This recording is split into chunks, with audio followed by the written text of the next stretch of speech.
in the females. Yo, you guys were great. Thank you so much.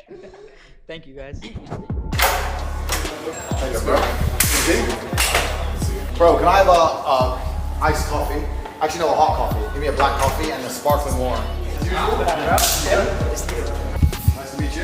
Andrew, famous misogynist. Who is the usual suspects? Is that your dad? Never like to underdress. How you doing, bro? Good to see you. How are you? You again? How are you, my friend? Clear now. You again? Little fucker. Oh, that's fucker. Dude, we got cigars.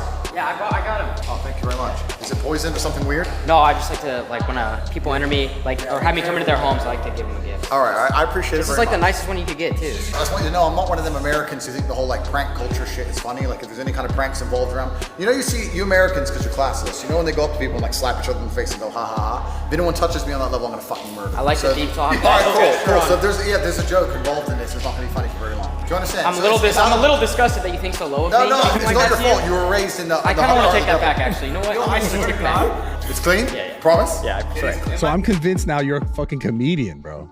By the way, I'm gonna call you out right now, Mr. Tardiness. Yo, that's what I'm. No, I was gonna wait for him to grab the mic. Call me out. Well, Steiny was convinced that you Yo, were. shut the fuck up, bro. We got this recorded. Yeah, it was recorded. You said he was in the kitchen. Tate, Steiny was saying that you were purposely just. Yeah. Where's Georgiana? I need a lighter. Sorry, what? What am I doing wrong? Steiny was convinced that you were Yes. just waiting in the kitchen and loafing just to make a statement, to try to be coming like. in late like a G. Yes. Yeah, exactly. Am I wrong? I didn't need to. I came in from the desert in my swim shorts. That's just Same thing. same thing. Yeah. I was in the desert. Hey, how have you been since we last saw you? I've been good. This is hilarious. Well, bro, already. last time we saw you, And you what took was it, my a few fucking months girl, ago? by the way. Don't remember. What was her name? She meant everything to Don't you, bro. remember. She meant everything to Don't you. remember. She She didn't mean don't mean shit. shit to Bro. me, G. Don't remember. Didn't mean anything. One man's Honestly, trash. I gave you that so I could focus Another on other man's things. treasure.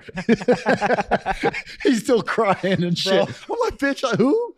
Yo. Fucking no. Oh my god, this is hilarious to me. Thank you, friend. Yo, the shisha would be a vibe. All right. On the pod. Shisha. Yeah, fuck it. Dude, this is so funny. When did we link last? How many months ago was that? I think that was 2 months ago in Croatia. Well, it was Yacht Week. I think August. So maybe 3 months ago. No. We watched it in July. I did a different boat in August. I see the lighter. Do you mind? What is what's changed since then? Like when we Well, a saw lot, you no? last, this was your. I think we got you. I think it's the most viewed Tate podcast on YouTube is ours. Is it? How many? Full Send How Pod- many is it? It's like almost 10 mil It's more I've than done more than that, bro. on YouTube. Yeah. Which one? My grilling's 11 point something. You grilling? with that chick, me and that girl. Oh, That date Yeah. one. the English one. Yeah. Okay, that one's funny. that Yeah. value. Well, ours taming is guy, up you there, have but a it's lot on crazy, that, bro. too. We did fucking Elon Musk the next week, and I think your episode has like more engagement, Well, I love more Elon. likes, more comments. I love Elon. yeah, he's You know, dope. What do you love about He's top E, but I'm top G, so is what it is. But he's saving the world. He's doing his thing. I'm a fan of Elon. He's buying Twitter. I think they're forcing him to now, but that's a good thing. Imagine me back on Twitter, bro. If I'm gonna tear him up, they ain't ready for me. They ain't ready for me. You use with your thumb. Steiny, Come on, bro. Steiny. Roll it from the side. Roll the side of it. The side of the actual light. Roll it. There you go. There you go. But back then, you were like, I feel like we got you at your fucking highest point, and then shortly after, all the cancellation shit happened. He's not gonna like the now highest it's point like thing. I'm this already is knowing now that. it's like This your is- top I fucking knew it. This is villain. this is my highest point.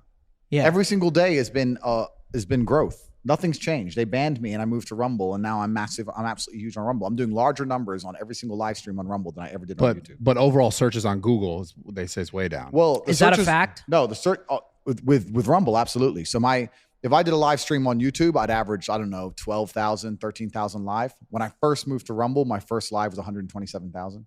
What? And now I get like 40 to 50,000 live every single show on Rumble. Whoa. That's That's huge. that. The Google searches are down because when the mass media machine attacked me and canceled me and started lying about me, obviously there's a spike for all the people going, "Who's Andrew Tate?" or the people Right. who didn't know me. So there's that spike. But overall, it's a trend. I'm around the same place as I was when I interviewed with you. I haven't seen any tangible. I don't know if you difference. know this, but do you know how many people have joined Rumble since you've been on the platform? Well, I don't want to sit here and take all the credit, but I'm going to. even though I don't want to, because sometimes as a man you have to do stuff you don't want to do, right? But I did notice that's just part of being a man. You're fucking. You just got to get up You're and hilarious, take all dude. the credit. I'm so happy to have Tate part 2 on the This is pod. great. Let's go, baby. I got so many questions. Go ahead though. But before I got banned, I never heard the concept or the idea or the conceptualization of someone saying, if I get banned, I'll just move to Rumble.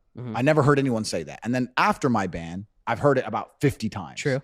Everyone's saying, oh, well, Tate, they banned Tate and he's bigger than ever. So no one's afraid of being canceled anymore. Part of that is absolutely massive credit to Rumble and the platform and the CEO because they're visionaries. But also it's me showing the world that even if they come at you with the hardest cancellation method, they came at me like they came at Trump. They came at with everything. But I think with yours, and in my opinion too, because I'm watching everything. When I mean, there's always been problems and, you know, an issue with free speech on social media, but I think your situation, to me, that was the game changer was for one me. of a kind, though, That 'cause- was like, Yeah. after that, I was like, all right, yo, they made a statement. Like, now it's different. Anyone can be deleted. Like, we don't have free speech. Yeah. So I think what happened to Tate was that was the shift. Yeah. I got to ask you, did you know, kind of along what you're talking about, Kyle, but did you know, like before you got into all this, that the clip thing was the nature that was going to propel you, like the TikTok, making the clips, like, because you didn't actually have social media. Like you weren't like on TikTok posting. He was on the TikToks. gram. He wasn't really on the gram. Like his content was like crazy explosive on The TikTok. IG was just to You probably had get an DMs from girls. But and were shit, you right? like aware that TikTok was going to be that thing that was going to explode you to that level? Because we just talked about now you're off of it, and that's what I'm saying. Your case is unique because you are a person that, like, even prior to like your popularity on Instagram or those other platforms, you had popularity amassed from your audience that was like sharing your content. So that's unique. It's not like a regular person who got canceled and they're like, well, now I'm gonna go to Rumble. You already had visibility, because I see you every time I open up TikTok just because people are using your content. So was that a part of your plan? Yeah, I'm a decentralized brand, right? So even thanks. And tell the Shisha guy to bring it. The even though sheesh we're would be recording. clutch. The sheesh man. Is that his only role? Shisha man. Yeah, he comes here every night and he makes shisha. Bro, that'd make the pod. Yeah. That's dope. So yeah, I'm kind of decentralized now. You can't ban the idea, right? Yeah. And they've made a martyr of me. We attacked absolutely every platform. When we put together our plan, it wasn't just a matter of attacking TikTok, although it's been super effective. We attacked every single platform. We did it professionally. We did it completely and utterly and compendiously, and we did very, very well. But yeah, they tried to ban me or my accounts, but it made absolutely zero difference. To Yeah, I anything. noticed that. You're right. Most people are not in that scenario. There's been a lot of marketing studies and a lot of people who've done podcasts now who are talking about the Tate method and how I did it and saying that they're going to replicate it, et cetera. But no one can truly, I don't think, replicate what we did, because one, they don't understand the secrets of it. And two, even the surface level things, which I'm open to talk about. I can produce a lot of content, and I can do it by being an interesting person who just talks. And that makes me in a unique position in social media, right? So like if you look at, because Mr. Beast, actually, He just said that. I was Mr. gonna Beast. say. Mr. Yeah. Beast did a part on me, and he said, "Yeah, you can do a podcast. You chop it up. Then he's all right. It's cool." The reason, in my business philosophy and my life philosophy, is that efficiency wins. Right? If I had to get in a fight in a boxing match, and I had to box someone, I had to be as efficient as possible. Yeah. In the kung fu movies, when you see a guy doing a backflip to dodge a punch, the reason you don't do that is because it takes more energy to do a backflip than it does to throw a punch. So you're going to lose in the long run, right? You have to be as efficient as possible. For me to get 10 million views, I have to sit down and tell the truth. For him to get 10 million views, he needs to build a house and get fucking this and money and da-da. I'm more efficient than his channel. So in the long run, this is why it's hard for people to do what I did, because to produce content that gets that many amount of views, and it's not just talking, you have to spend serious money and time, and it just doesn't work. Well, wait, hold on. I think going off that, he also said that you started this method where you went on every single podcast, but that wasn't true in the beginning. No, absolutely not. You would go on a podcast for 2 hours, but you would say so much shit that you could clip up that he thinks he's like, I got to go on every single podcast in the world to accomplish what you did. He didn't relate it like that directly. He just said that. He said that on the last one. He was just saying just about the He's fact that shitting on clips Mr. were- Beast because he got rinsed in poker. No, it's just about the fact that the clips Do you that were play cards? being used. I do play cards. Yeah, he beat me for 100K. Of course he did. And, What do you and- mean, of course he and- did? Listen, of course he did. Why I'm do you not- say that? Bro, that's life. And I'm not insulting Mr. Beast in any way. I'm just saying that he was wrong about a few things. Firstly, I'm certainly not a podcast whore in any regard. In fact, That's what I'm I saying. turned down 95%. You don't That's think, what I'm saying, bro, Brad. and I want to state all this, and I'm not being arrogant. The easiest way you can guarantee a big viewing channel on your YouTube right now is to get me on it. Number one guarantee. Do you think every single YouTuber on the planet hasn't tried to get me on their Who have pod? you turned down? All of that. Name. I don't even know these people Who's are. big people you've turned down? There's people the big people who I said no to primarily is probably because of location. I want to do them in person. I don't want to do it over Zoom, etc. But I get maybe 50 podcast requests a day from fuck knows who. So I'm not Mr. Podcast. Have you ever charged to go on one though? No, I don't charge people. I allow you all to enjoy the monetization of the millions of people I'll bring you for free because I'm a charitable man. I'm very generous and nice. My house is big enough. Yeah. Yeah, so that's the first thing he's wrong about. And secondly, yeah, you have to sit there in that podcast and you have to give 2 hours of fire. You have to give genuine value. And that means you have to live a life worth living and you have to have interesting stories and struggle and blah, blah, blah. And that's the hard part, right? That's the real part behind it. Let's talk about value then. Why do you think, because you're also at the perfect time, perfect like place and everything too, as far as like this kind of content being sought after, like clips and like content, long format content, speaking content hasn't always been the popular content on the internet. Like it went through phases of like, you know, pranks and it's kind of like family channel stuff. We'll talk about YouTube specifically, but now it's come to a place where this is like the most not important. I mean, I think it's the most important content, but it's also becoming the most popular content. Podcasts are getting clipped everywhere. It's insane. So you hit right timing as well. Correct. Yeah. And everyone has ADHD now. I think the world genuinely, I think everybody suffers with their attention span. I could talk even from me from a personal level. Have you ever needed to know how to do something and you try to look up the tutorial on YouTube, like a phone saying or something, and you load up the video and he goes, hey, my name's Mike and I'm going to explain to you. You're like, fuck off. Yeah, click, next. And you end up spending more time trying to find it God. than just watching it because you can't listen to some idiot. Like, I don't want you to introduce yourself. I don't give a fuck where you live. I don't care if you're married. I don't care how unhappy you are. Tell me what I need to know now for free. So like it's this life, right? Bro. So we all have massive ADHD to a degree. None of us have any kind of degree of attention span. TikTok, I think, as a social media, the algorithm is exceptionally smart. Like I said, if I were to tell the secrets of how I've done what I've done, me and my team inside the war room, it's worth billions of dollars. So I'm not going to. But in terms of the way that all the algorithms work, TikTok's algorithm is certainly the most intelligent. It's the most intelligent, but it prioritizes and it incentivizes people to just have very low attention spans. And I think as that continues, nobody's going to sit and watch long format content anymore. Yeah. It's just the way social media is changing. The world's getting faster and faster and everything has to happen quick. That's all we care about. And even me, man, people say, do you read books? I say, I can't. They're like, why? It's too slow.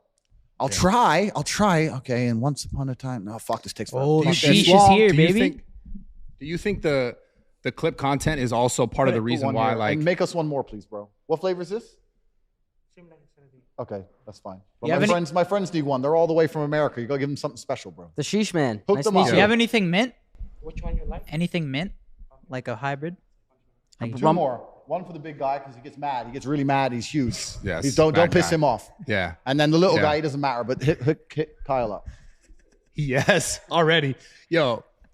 Jesus. Okay, it's all good. You're good. You're good. Yo, Steiny can't win, bro. Yeah. It's okay, man. I'm joking. Man. You're my favorite. We're boys, You're bro. my favorite. Say that again. Say that again, please. We heard it, dude. I said it. No, say it again, please. It's already gonna be clipped up. That's enough. Okay, so as far that better as far fucking as get clipped clips up go, everywhere. Our editing team. Do you think that clips at the same time helped you a ton, or also the things that got people attacking you?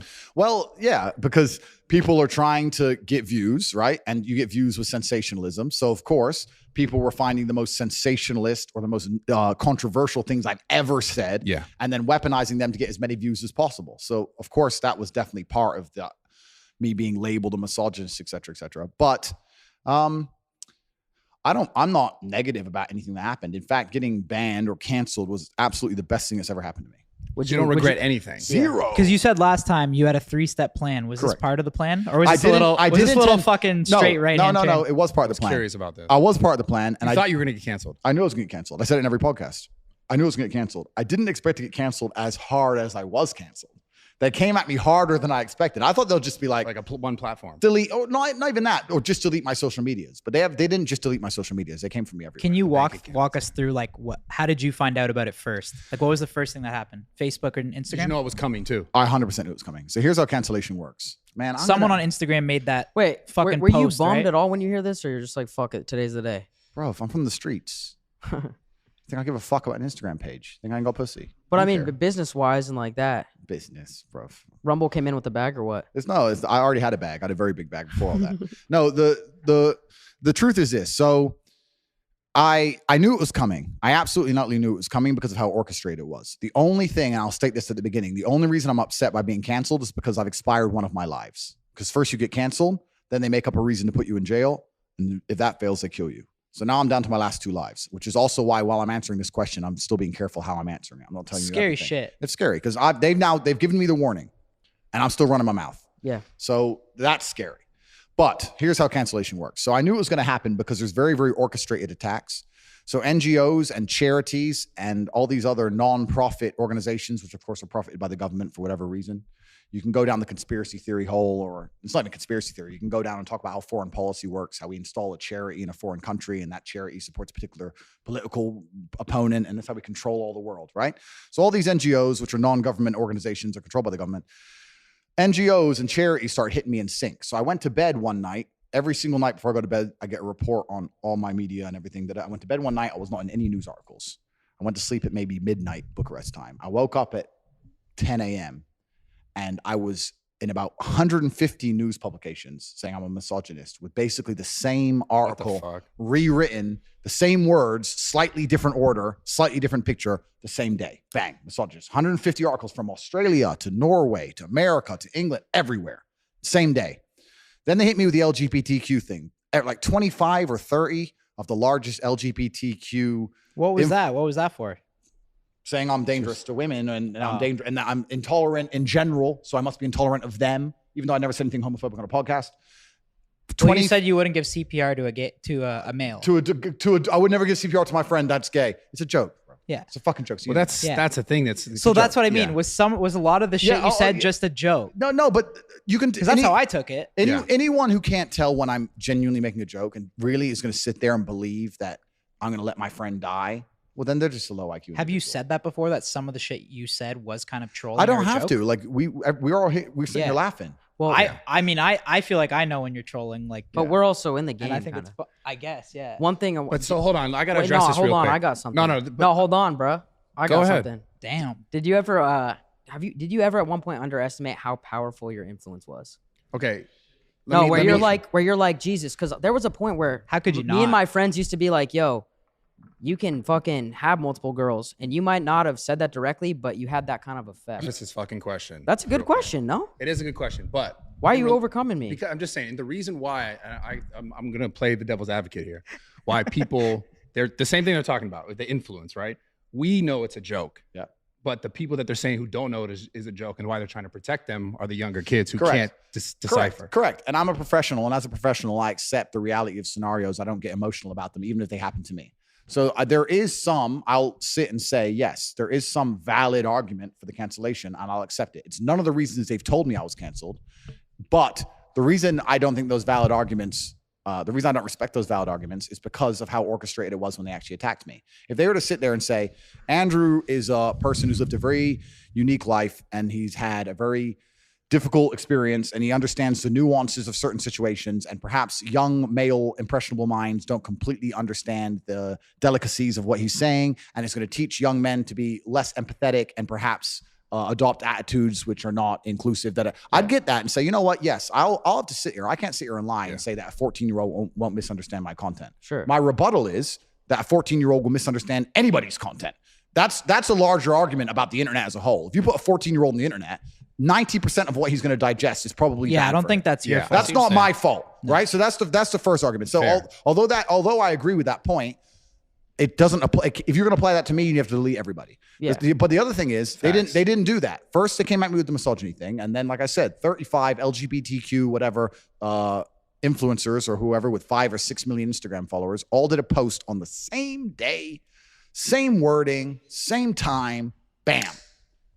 So there's someone above these people saying, we have to paint a picture that he's so evil they accept the cancellation. First, that's what they do. They have to paint you as evil, then they cancel you, and then they continue the evil painting once you don't have a voice. And the idea is that everyone believes you're evil and you're dead and you're gone. That's what they're trying to do. But the orchestrated, the way it happened, like all the media at once, all the LGBTQ at once, then all the teachers' unions piped in. Teacher union in Norway, teachers' union in Sweden, teachers' union in Australia, teachers' union in America. All these teachers' unions saying that our boys no longer listen to us in school because the boys are asking the teacher what color their Bugatti is. And then it's Andrew Tate's fault. So then all the teachers' unions in sync, same day, bang.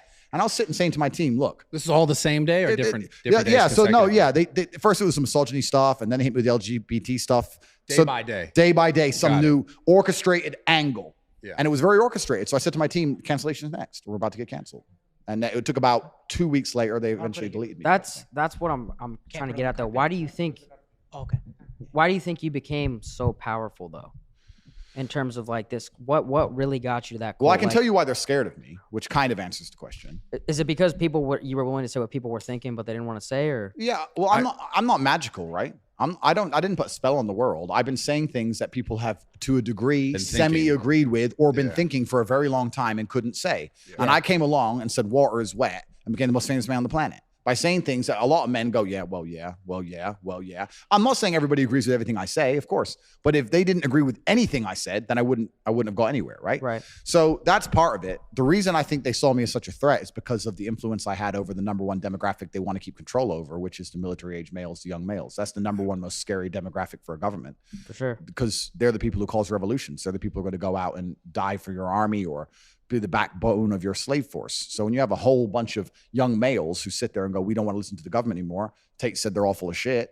Then they're going to sit there and go, well, this guy has to go. He's not good for society as a whole. It's the young men they're afraid of. Yeah. Because they're the rebellious ones. I want to hear how it like happened though. Like what was the first thing that got deleted? Meta got me first. So they made the first move. Yeah, it was all the orchestrated attacks. I only found out I was deleted from Facebook and Instagram from the media. So after they deleted me, I don't know if it was instantly. It seemed pretty instant. Maybe it was in the first same 15 minutes because I was on Instagram. It was fine. Put my phone down, whatever. And then I started getting sent articles. Meta bans Andrew Tate. So they did a press release to the media and told them that I'm banned. Does it bother you that no one comes to your aid? Or were you expecting anybody to be like, have your back? Well, that's a different question because actually the banning taught me a bunch about who's actually true to themselves and who's true about free speech and who's a clout chasing piece of shit. Did anybody stand out and come to your aid or like be like? Yeah, I was surprised by people on both sides. Like I had people whose names I won't say who called me on the day and was like, "This is some bullshit, Tate. This is garbage." Da da da. Patrick Bet David was a G, solid. He goes, "Where are you?" I said, "I'm in Spain. I'm working." He said, "I'm there tomorrow." Boom. Like he was a G. Like we had a whole bunch of people like that, and then also you had the cucks and the cowards. Yeah. Like Logan and his boyfriend who were cool with me until I got canceled, and then instantly because they're afraid of being canceled. When you say did a 180. How were they cool with you? When you say they're cool with you, what? We were going back and forth. We had a little bit going back and forth. We followed each other on Instagram. I promised to buy Logan a Bugatti on my show. He was saying you got out of that. Yeah, we got out of that. Yeah, we were going back and forth, and it was all kind of cool. There was no animosity between us. But the second they were like, were they inviting you places? Like, what was the deal? Yeah. So that's how you know that they were cool with you because they're telling you what? Because they were doing episodes on me. What's their thing where they talk about the internet? They have a show where they talk about the internet. No, there's another one, like a vlog one. The Night Shift? I don't know. They had some show. I don't watch these things, right? I just get sent them. So they were talking about us and it was in a semi-positive way and we were replying. We were going back and forth. So I knew there was no animosity. There was no insults. It was pretty cool back and forth. But the second I got canceled, they came out, he's dangerous, his rhetoric is dangerous, and just completely cucked out for the establishment. And I know, and the reason I think that is because as an intelligent individual, as a professional, when I sit there and understand that someone above these media organizations have given them a directive that they have to enforce upon the populace, what they're also going to do is sit there and go, okay, who does Andrew speak to? Who's his audience? 16 to 25-year-old males. Who's our talking point to that audience? Logan Paul. He's in our pocket. He's an agent of the Matrix. So I don't think you have the same audience as Logan Paul. Wait. No, but they think that. My audience is different, but they'll sit there and go, we have to make everyone think Andrew Tate is bad. The young men like Andrew Tate. Who do the young men listen to? Logan Paul. So make Logan Paul say bad shit. Brad, we said that. Yeah, but we said that we thought that Logan like had to do that. Of course he did. Well, hold on, but you think someone actually told Logan, "Hey, fuck yes, this is what you need to do." Fuck yes. Yeah, I think so that's too. straightforward. I don't think it was YouTube. I think it could have been his management. His manager, YouTube, fucking who knows who. But maybe even honestly, maybe even himself. Maybe he's like, "Yo, I endorse Tate. I gotta backtrack." Do you take that shit personal, or you're just like? I don't take it personally because I don't know the guy personally. I don't take it personally, but I do have a dislike, just as on a personal level in general, for cowardice. Hypocrisy, switching up on people. That's just not how I roll with my team. If I was cool with you guys and you all got canceled, there wouldn't be a fucking split second where I'd go, well, they've just been canceled and I might get canceled. Just you're a bitch. Just who cares? You're my boy. Like, and even if you're not my boys, if I like somebody, I like somebody. If I don't, I don't. The way he 180'd, and it was a true 180 because you don't go from semi-cool with someone to sitting there saying his rhetoric is hateful. Yeah. He's like sitting there. We're I'm wondering like, bro, why- who gave you this directive? And Why did they even have to say anything? someone's- That's what me and Brad are Yeah, saying we're is talking why about that. didn't they Because they just affiliated, right? At why one didn't they point. just stay quiet? Because But I think the Matrix, guys, I'm telling you why. Let's all be professionals here. Let's be smart. The Matrix has decided to character assassinate me. They have gotten all of their media establishments, all of their bullets. They fired every fucking bullet at me. Do you think they're not going to sit there and go, what other bullets do we have in the chamber? Who's his primary audience? These guys. Which cuck do we have who obeys every word we say, who also is somehow listened to by some of his guys, Logan? Go to a podcast, Andrew's bad. Whether it was YouTube, whether it was his manager, whether it was his boyfriend, fuck knows who. Someone sat there and said, do this. And they sat there for 2 hours saying, Andrew's so evil. Like a bunch of pussies because they were told to. Yeah. I They're was not fucking told we talked to, about it bro. on our shit. You I don't was think he I was just- very surprised. You don't that think he they- just wanted to just do it for fucking views? Nah, definitely not for views. No way. There's not for views. No, he didn't 'cause want he to took- mention my name at all. He took doesn't some- like saying my Yeah. name because everyone just writes underneath He it, took "Top G, backlash. you're a bitch." To be fair, the worst part was just the fact that he had his own thing that he went through, and then say like this person doesn't deserve Hypocrite. a second chance. That's the worst part. Yeah, but so he did it, and there's also a massive fear of him being canceled. Also, like he got canceled and cried his eyes out on TV. To him, that was the most traumatic experience of his life. Yep. And when someone comes there and says Tate's just been canceled, they might cancel you. You better fucking do this, Mr. Logan. Sure. He sits there and sells a soul. And what's interesting is this: PTSD. Yeah, PTSD. I'm not expecting him to. I can't believe they canceled me.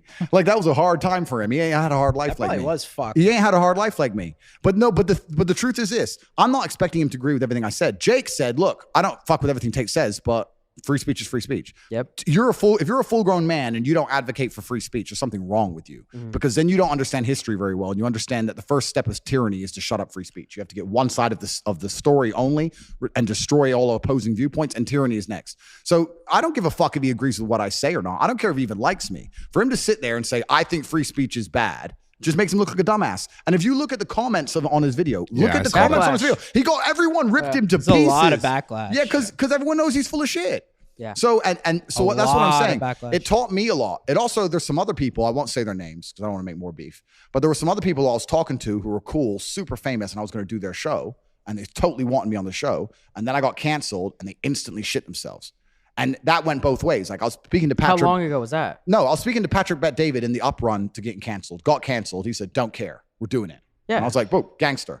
Other people were like, "Oh, you got canceled," and shit themselves and pussied out, which also shows me a lot. I'm not going to say their names. I'm not going to call them out, but they know who they are, and I know who they are. But what about Pierce Morgan you just did?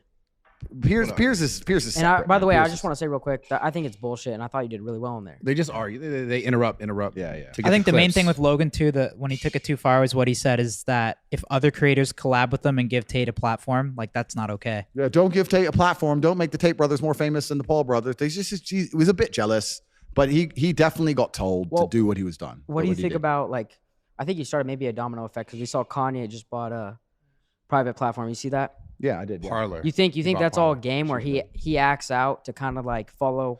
No, you don't have to act out to move platform. I think that there is a lot of pressure behind the dam, and this is another thing I want to make public. I want to make clear to the world.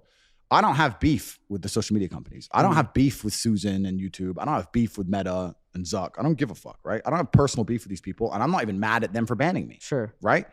But I do think, and like I said, I talk about things from a non-emotional standpoint, from a professional standpoint. I do think they made a mistake. And I'm not saying that because it's me. I'm not saying that because I want to get back on. I'm saying that because when you do something like they've done, like the mass cancellation of me, it's very, very important that you do not come across as tyrannical. You have to be seen to be fair and non-biased. And everyone for a long time knew that wasn't the case. And banning me added more fuel to the fire, added more pressure to the dam. The water behind the dam is these people are not fair. They control all the information. They're not non-biased. They're actually extremely biased. They're tyrannical. And what happens is when you have a lot of pressure behind a dam, it takes a very small crack for the whole thing to explode. The crack that was missing is someone to be canceled and become more successful than they were pre-cancellation. As soon as that happens, nobody's afraid anymore because nobody wants to deal with their bullshit anyway. For So sure. where do you So think that's this where they made a goes? mistake. Where do you think this goes then? But well, ultimately? yeah. Well, what do you think about Kanye? He acted out. Now he just bought a platform. Oh yeah, the Well, guy's- what do you think about what Kanye's doing in general? The dude's a billionaire, right? So it's kind of like he's in a slightly different position than Joe Schmo. But he's going on like the podcast tour right now, and he is saying some. He's saying way I, crazier I love shit than you Kanye said. too, and I think it's the same thing where like some of what he's saying, like I agree with, and then some shit's just wild. Well, what's your opinion on what he's saying? I right haven't now? watched all of what he said, I don't think he would have ever really truly been scared of being canceled anyway. So Kanye, although I know what you're saying, I don't think it's the best use case. I think it's the general YouTuber and Twitch streamer, normal guy saying, cancel me, I'll go to Rumble. It's weird. The guy with 40K subs is now saying, I'll go to Rumble, don't care. That's their problem, not Kanye. Their problem is all the low-level creators going, well, if you're going to start fucking my video over nothing, I'll just move. And then there's going to be a mass exodus. And then they're going to sit there and go, when did this all start? We banned Andrew Tate for no reason. We should have fucking kept him on the platform. I think they fucked up. And I really genuinely believe that. And what happens is, it's kind of like, if you're a tyrannical person, you have to sit and try very hard to not come across tyrannical. You know, like if you're a jealous guy, you have to try very hard to not look jealous. It's like they haven't sat there and looked at the optics of it. Sure. And now they're sitting there I know they analyze data in real time at the point of the cancellation. In fact, because my team analyzed data, right? So I'll tell you this. So when I got canceled, I had the war room analyzing data in real time. So at the height of the media storm, there's apps you can use to measure responses on comments, likes, etc., up votes, down votes, blah, blah, blah. At the height of the media storm, it was about 55% of comments on any post involving me was positive and 45% were negative at the height of the lies. It's now 95% positive. So now that they've fired all their bullets, that's all the media machine can do. Don't you think people switch up though? They can't print that I'm misogynist again. They can't print the same lie. Yeah. They've shot me with every bullet. I'm still standing here alive. It's like the zombies coming. You've emptied your clip. He's still here. And now everyone loves me and they're sitting there and they fucked up. Where does this go though as a whole? You know what I'm saying? Not just for you, but I mean as a whole, like, is this going to create like overall just rebellion, do you think? Like, because where does this end up in 20 years from now? If more people are dipping and going to other platforms, just new platforms. They're going to Rumble. Or not even just content wise. I just mean life wise. Like where do you think this is going? Because everything shifts, right? Powers always shift. Yeah. So is this going to turn to a point where like, I don't know, the right side, which is typically the side that's being more like quieted, is that going to be then in control and then attacking the left in the same? Because it just swings. Yeah, you're right. Life is cyclical and it goes in a pendulum. And I do think that there's now a change happening in society. I do think it's going to shift. But won't it be just as bad if it gets to the other side and then the other side is just feeling the same exact way? Like, completely. How do you think we find a balance genuinely? I don't think we'll ever find a balance. I don't think we will, bro. I think it's. I think humans, the society is just so I agree. fucked up. I agree. How much do you hate to see you leave and now everybody loves you?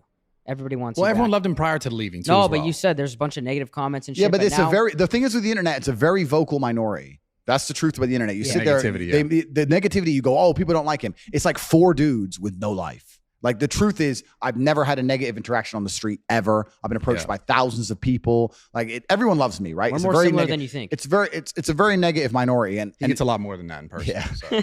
But yeah, I think everyone's going to be moving to alternative platforms. Obviously, I'm on Rumble. They've been fantastic to me. I have nothing but good things to say about them. But fuck content, the overall thing. Overall, I think that social media is going to change to the point where I think the next big thing for a platform to do would be to allow the content creator to own their subscribers. Imagine there was imagine there was a platform where you owned the subs. You had their emails, you owned the subs, and you could choose any platform you wanted, and you could bring your subs with you. Sounds like you have a plan. How does the platform? I'm just saying, if a platform were to do that, where would you build your following? Would you build your following where you own the data? So what these large companies do is they want to control the data for as long as possible, and that's going to be disrupted when someone comes along and says you can build your following and you own the data and you own the following, and if I'm not good to you or you think I'm tyrannical, you can take your following somewhere else.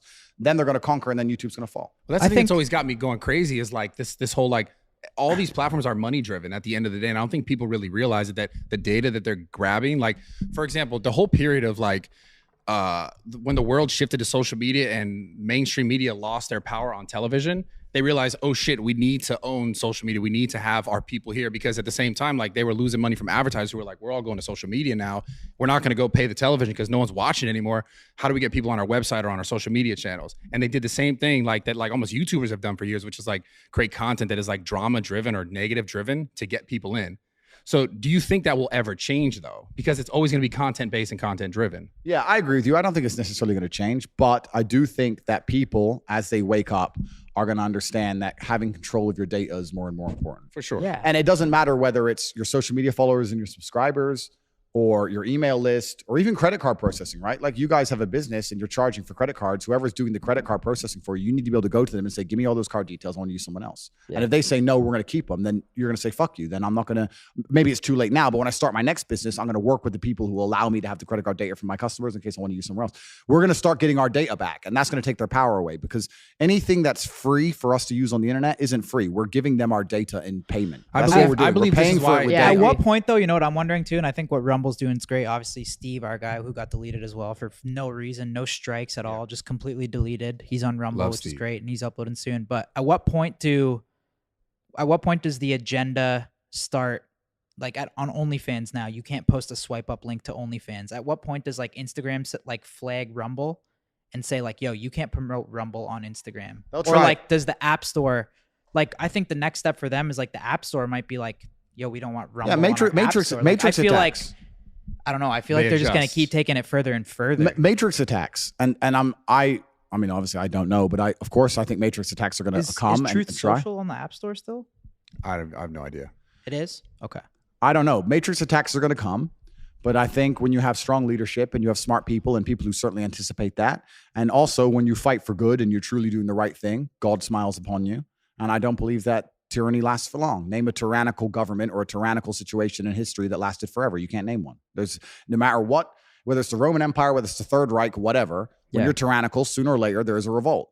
And they're going to try their very best to do certain things. But once the general populace understands that this is bullshit and this is a version of the truth or two sides of the story, then there's going to be a mass exodus, and they can't stop that. Yeah, it's crazy too, because Kyle's always said that no matter what, you're not going anywhere. And you just did Sugar Sean's podcast, right? Yeah. How many times have you seen that on TikTok? Which one? Just you walking in the fucking hotel with Sugar Sean. We see it 500 times. So like, what does that do when you're like, yo, no matter what you do, I'm still there? Well, that's what I was saying earlier at the very beginning of my answer. Certain lives. This is what I was saying at the very early in my answer. That's what's concerning to me now. What's concerning to me is that where do they come next? Yeah. But do you feel like you're the only guy that can like overcome this cancellation, because nobody else has been able to? Well, it's kind of like the 4-minute mile. I don't even know the story of the 4-minute mile, but when everyone was running long distance running, everyone said a 4-minute mile was impossible, and everyone was attempting it. It was impossible. And then one guy did it one day, and after he did it, 10 people did it in like 3 weeks. Yeah. And it's like the belief. Mm-hmm. So I think a lot of people when they're canceled go, I'm done. Now, nobody else has I will sit here and openly say my network and the things I do and the unique way I approach it and the war room and the organization I have and the money I have and the influence I have is unique. Most people don't have that. However, people will have the morale to go, I've been canceled, but you know what? I'm not quitting. Doesn't matter. I'm not giving up. All right, just make a new account. Bang, back to work, back to work, back to work. And on a long enough scale, if enough people do that, there will be inertia and momentum behind it, which will make a shift in the universe. It will attack the matrix in real time. It's belief. I have a question about belief. You must believe. I believe in you. You must but you must believe. I fucking believe in you, bro. That's Andrew, the key.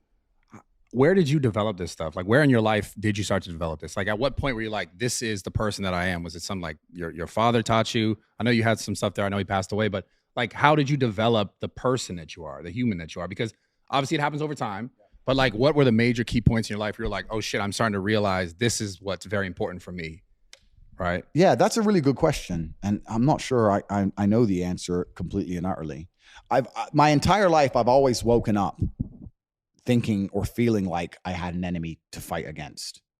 As long as I can remember, I've always had. I was a professional chess player when I was a kid. So when I was 4, I woke up and my dad was sitting there saying, you're playing this Chinese kid, he's good, right? So I always had that. Then I had professional fighting. I had 87 fights. So my whole life I had some fight coming up. And now I wake up and the Matrix is attacking me. So I've always woken up feeling like I had an enemy.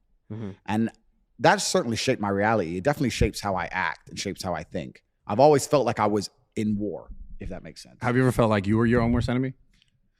No, in fact, quite the opposite. I've had a healthy fear and respect for all of my enemies to the point where I've understood the only chance I stand to beat them is to have as many allies as possible. And the most important ally is my own mind. Yeah. I have enough people who dislike me that I don't have the luxury of doubting myself. So even at the height of the cancellation, right, when they were coming at me with everything, and I haven't even told you some of the stuff they come at me with, I'm about to tell you, and it's a lot more scary than getting deleted from Instagram. Sure. When they were coming at me, absolutely, even the people close to me are going, you're dealing with this well. And I was like, I have now innumerable shadow figures trying to destroy me. If my brain betrays me, I'm really fucked, right? Like I can't go down that path. So no, it's actually completely the utter opposite. I've galvanized myself against internal enemies. Me and every single part of me is all on the same team, and it always will be. And I think that's because, like I said, my whole life I was battling against something and someone else. But I'll tell you some of the scary shit that happened, man. Like reporters were doing articles about me. And they found my members of my family, found my mother. They started harassing my mother and people outside her house and protests outside and trying to track her down, all this crazy stuff. Then what happened is reporters started calling all my ex-girlfriends and saying, hey, I know you've noticed Andrew Tate's in the media. If you have a story about any of his misogynistic comments or anything he did bad or anything bad he did when you were together, we'll pay you £50,000. Do you know how many girls were contacted? 15 that I know of. Okay. So, but the point is this, that's effectively a bribe. Yeah. Do you have a bad story about Andrew, 50 G's? Right. That's effectively a bribe. Yeah. And the fact that this actually this is testament to what a nice fucking guy I am. Because if you were to get the average man and say, we'll take your last 15 girls you fucked and offer him 50 grand to say something bad about you, most dudes are going to have a couple chicks say something bad. None of them turned on me. Not a single one. They all text me saying, this reporter's trying this.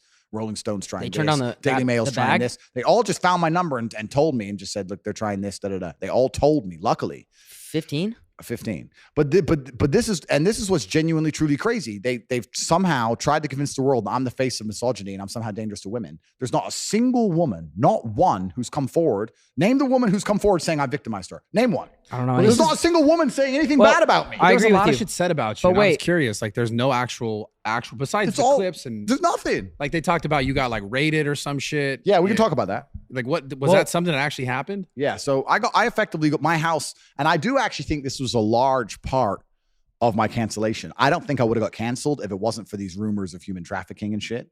But Because then they start really looking at you. I got short shorts on for the podcast. Sorry, guys, I was in the I normally wear short shorts too. Yeah. But yeah, so I effectively got swatted, but it was a very unusual scenario and an unusual situation. And now I'm looking back with my chess playing mind. I think that was part of the whole plan from the beginning. Yeah. Somebody was having a conversation with someone close to me, said they'd come out to visit, cool, whatever. Came out to visit, hang around the house. Everything was fine, chilled, no problems at all. Left, no problems at all. Then said they were kidnapped. Like, it doesn't make any sense. And then the police, obviously, I have respect for the police force. I'd hate to live in a country where you call the police saying that someone's kidnapped, they don't respond. Of course they respond. They come and check. Yeah. You got swatted, right? A fake call. Yeah. The story was that her boyfriend found out she was there and he thought she was. I heard these different versions of the story, but the truth is the police came, saw the CCTV, saw that she came and left. She went and got pizza. She went and got Uber. This is bullshit. Threw it out. But it doesn't matter. They ignore the fact that it's thrown out. They run with it, right? Yeah. His house was raided for human trafficking. That's all they say on repeat, on repeat, on repeat. And I'm thinking that was orchestrated. Someone sent her to do that to begin the attempted downfall But you're attack. past that, right? It's all over now because it was never a thing anyway. But I wasn't even arrested. I was taken to the police station in question for an hour. They went to the CCTV and I went home same night. The one thing I do want to ask you is, do you ever fear that cancellation is going to go above social media? Like, let's say like... What, like this? That's what he was talking about earlier. No, but I'm saying no. But this is the cancellation. No, but I'm bro. saying like a restaurant or a state's gonna say, "Yo, you're not welcome here." A restaurant can get fucked. So But I'm saying like, you know what I mean? Like if they're like, "Yo, we've talked about it. We don't want you to visit here." If Dubai did that, I'd be upset because I love Dubai. But like, is that a possible scenario or something you worry about? perhaps, but there's literally only 2 or 3 countries on the planet I'd care. Yeah. If most countries, if they came and said you can't visit, I'd be like, don't give a fuck. What are those I countries? think that's that you care? ridiculous too. I love Dubai. Yeah. And genuinely, I don't like godless places. This is why this is my problem with America is it's godless. I don't like it. I like where you live amongst a religion, regardless of what the religion is. I would hate to get kicked out of Eastern Europe, but the chance of that happening is 0 because they agree with everything I say. I would hate to get kicked out of Dubai, but the chance of that is 0. Anywhere else, I wouldn't care. I don't care. If whatever Miami? other country, Yeah, would you go to the States? I know you said you didn't want to go there, but it's godless. I don't feel comfortable. When I'm in Miami, I look around and I say, okay, there's hoes. Okay, you're hot. But it's just drugs, parties, degeneracy, sluts. It's just, I don't like the vibe. I don't feel at home there in any way. Where's the church? I just feel like saying to these bitches, go to church. Go to church. Stop telling me about your OnlyFans. Go to church. What's wrong with you? I don't like any of it. So I don't want to go. So I don't care if they ban me. Yeah. So restaurants, I don't care. Countries, I basically don't care. And the real cancellation is putting that's the a bullet in clip, your eh? head. Tate, why Tate Yeah, but hates I'm just- Miami. Yeah. But Well, do you have like? But you let's cut- just- hold on. wait, hold on. Do you have like a favorite spot there? Like if you had to go out there, do you have a favorite spot in where? in Miami? Oh, I don't know. Where did I go? You partied there a lot, I thought. Yeah. Booby Also, trap? hold on. You come here with a bunch of girls though, and you say the same thing. What do you mean? Like you came with a bunch of girls. It's not Yeah, true. why are you calling him out like Oh, that? they're on camera. No, you're right. You're right. They're not on camera. What are you talking about, bro? That's fair. But no, but it's just America's just not a place I feel an affinity to. I'm not really interested in, and it's the seat of most of this garbage. It's the seat of the satanic garbage which is being inflicted on the world. We're in a war of good versus evil. And if you look at some of the most degenerate things on the internet or on TV or things that are happening in the world today, they are coming from the United States. So I just don't really want to go there. I just don't feel an affinity to the place. Like if you were to look up the most crazy shit, it's some American every single time. Some 6-year-old decides he wants to do something. Decides he's this. Shootings, murders. It's just like, why do I want to go? What's there? Like there's Lambo garages and nightclubs here. Like what is there in America? Nobody can tell me. Because there's nothing there. I don't want to go. Do you think you would have had the same success if you only came at content like from the positive male like enforcement aspect? That's a good question as well. And Joe Rogan said this, and he was quite right. He said, like, if I would have stuck to the male positivity and avoided anything that could be deemed misogynistic, I could have done better on the longer term. I agree with that. But I also think that relationships between men and women are such a large part of being a man and the male experience. And I also think that nearly every man, no matter who you are, whether all of us sitting here or everyone watching at home, has had a fairly similar life path. We've all grown up, fell in love with that bitch in school. She wouldn't fuck. She fucked someone else, fell in love with her first girlfriend. She cheated, heartbroken, whatever. We've all had a similar story, right? So we all have an affinity to it. And I think that your relationship with women as a man is one of the most important things you're going to go through in your life. If you look at a man who's truly content and truly happy, he has a good relationship with women. And if you ever look at a man who's miserable, he might have all the money in the world. But his wife doesn't like him, and he's miserable anyway. Women in general, or one woman? No, but I'm saying it's such an important part of the masculine experience. It's hard to talk about positivity and masculine values and how to approach life and never mention relationships with women ever. So have you been through something like that with a woman? No, everyone's had like girlfriends they broke up with and missed, and do you have any specific stories of yours in your love life that kind of like showed you that? No, I don't have anything that's I don't think is outstanding or any different than anyone else has. Yeah, I understand. Do you know what I mean? So you think talking about that stuff, that type of content, which is so important because everyone has dealt with that kind of stuff? I think it is. I mean, like another thing I do is I react to a lot of the questions I'm asked, and I can say that 80 to 90% of the questions people ask me, whether it's a super chat or it's a Q&A or if it's live, is related to in some way a chick. Yeah. Like 80% of the questions are, my bitch doesn't like me anymore. Why? And I'm like, because you're a fucking loser. And I have to give them the answer. But do you give him advice on how to change it? Yeah, yes, I do. I tell them the truth. How do you define a loser though? Just like a bum? My basic message, which has been largely misunderstood, is people always sit and say, Tate says all these crazy things about girls and da-da-da. And I say that I can only speak from my experience, and I am not naive. I understand that I'm living a very unique masculine experience, and it's a top tier one. Mm-hmm. And I can't imagine living life as a man any other way. And as a man, you need to get up and work hard and become a top tier male, or your life's going to suck. That's basically what my message is. When Joe Schmo comes and says, I'm Joe Schmo, I'm not you, what do I do? And I say, I don't know, because if your bitch will fuck Joe Schmo, then that means Joe Schmo's your company. You and you're a loser. So you got to stop being a loser and get a bitch who doesn't fuck losers. So what do you want me to do? And that's my basic message. But you can't avoid that whole topic, right? Yeah, for sure. And then you know, even just what I said there, they're gonna take it, chop it up, say he said this about women, fuck losers, and they're gonna come at me with it. Yeah. I think Have you backed off talking about like the woman type of shit now? A bit. I mean, it's a bit boring anyway. What's there to say? You said whatever you want to say, everything. right?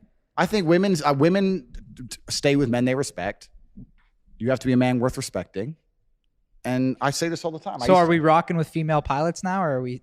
I still don't want chicks flying my What do plane. you think about it? What do you? But wait, your jokes I'm for just that. asking. Your What do you jokes. think? I still don't. But that's not an insult on women. I'm not attacking women. I think that women are amazing, beautiful creatures, which are better at a lot of things than men are. However, in certain scenarios where there's high pressure in the result of an unfortunate circumstance, I think that men are calmer under pressure. So I would prefer to have a male pilot. I'm not just saying gonna clip that first part though, to be honest. Oh, exactly. Yes. So I can't win. I can't win. What do you think about a stay-at-home dad and the wife works? I think if that makes him happy and they're a happy couple, then that's what they should do. I can also sit here and say that I don't think that would be a happy couple dynamic for very long. I don't think it will last long. That's my personal view. I think Sonny's thinking about The doing mom's that. getting slammed in the office. I don't think I and can shit. marry. Well, I no think chick that rich is gonna marry me, bro. What the fuck? I don't know. I thought that was your plan. No, I can't get that. I think once the chick like Sonny's trying to be a stay-home dad or what? Exactly. Nah. He's been talking about it a lot. I have never said that once. Oh, okay. Just making that very clear for the audience, by the way. I'm gonna get the bag. Nobody has to worry out there. Well, the audience is here, dude. What are you talking about? That's Okay, right sorry, here. my He's fault. looking at the Jesus. chicks on the couch. When no I comment on that, I'm not saying that people shouldn't do that if that makes them happy, whether it's the man or the woman. Everyone should live and do whatever makes them happy. I'm saying that I don't think that relationship will last long because I don't think a woman would be happy providing for a man on the long term. That's my personal view. I'll say that some people will sit there and go, that's misogynist. Some women work hard. I'm not saying some women don't work hard. I'm not saying that some couples won't work. I'm talking about as a generalization. In general, I think that couple dynamic, I don't see that working in the long term. That's my personal view. Sorry, world. Attack me. Wait to cancel me again. What Go really ahead, Brad. yeah. What really makes you happy now? Right now. Hanging with your boys is the funnest thing to do, though. Huh? Hanging with your boys is the funnest thing to do. Yeah. No matter how much money you have, it's still always going to be the funnest Always thing. the best. There's nothing else to do. I agree. Hanging with your boys and talking shit and laughing is always going to be the peak human experience. Yeah, well, once you have it all, like, where do you go from that? Like, you get more. You just shit, need- more I shit, think- How more many shit. close boys do you have? Yeah. Like you, Tristan, who else? 2, 3. Tristan, you want to come in here? You don't want to come on here? No, he's good. Hanging with your boys is always going to be the peak thing. It doesn't matter if I have $100 million or I have $10. I'll be still sitting with Tristan laughing. That's have you- always going to be the funnest thing. Have you guys to do. been like that since you were born? Yeah. Was that taught to you, or it's just like a bond? It was semi-taught to us. We tried to fight when we were a kid, and our dad wouldn't have it. Fuck yeah.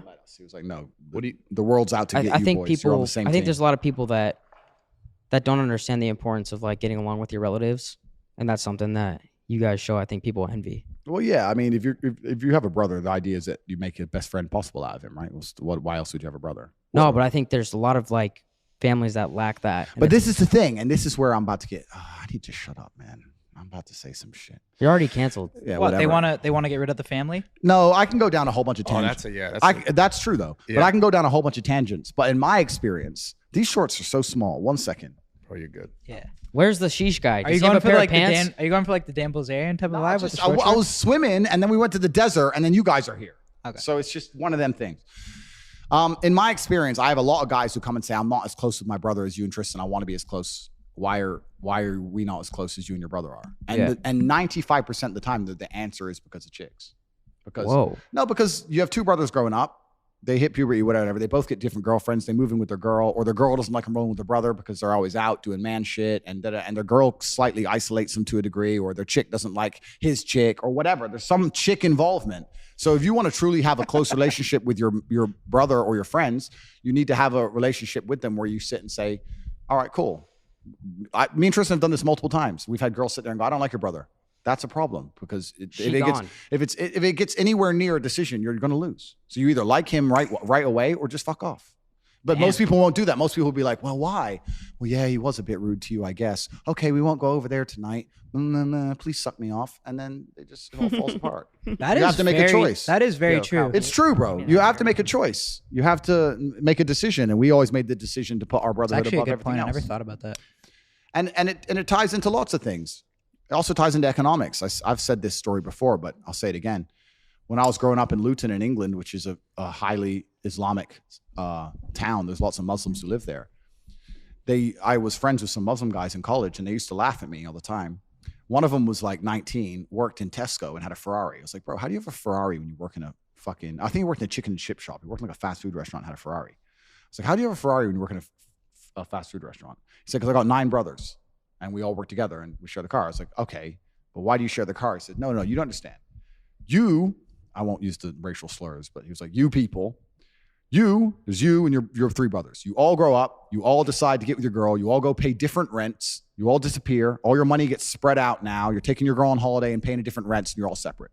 Me and my 9 brothers live in one big house. If we meet a woman, she moves into the house. The men are all focused on making money. The women are all looking after us, cooking, cleaning. You got 9 men in the same house trying to pool their incomes. That's why we own the houses you rent from us. It's different. Brotherhood first. It's different. You people don't think that way. You fall in love. You fall in love with some bitch and you run off. You go pay her rent. Sure. It's like a different mentality, and that's why they win. I think it's funny because a lot of people that have talked about you say, I agree with a lot of things that he says, but there's those 2 things that I just can't agree with. Boo-hoo. But how it sucks. It doesn't suck because that's life. I don't expect people to agree with everything I say. But a lot of things that you do say are very important. So those messages for the younger audience, it sucks that that's not like that's not getting taken in, but the bullshit's what they look at. Well, yeah, they find the little bits that they can use to purport and try and pretend I'm a bad guy and they amplify them. That's true. But I can't think of anyone else on the internet who I agree with 100% of what they say. There's people I really like.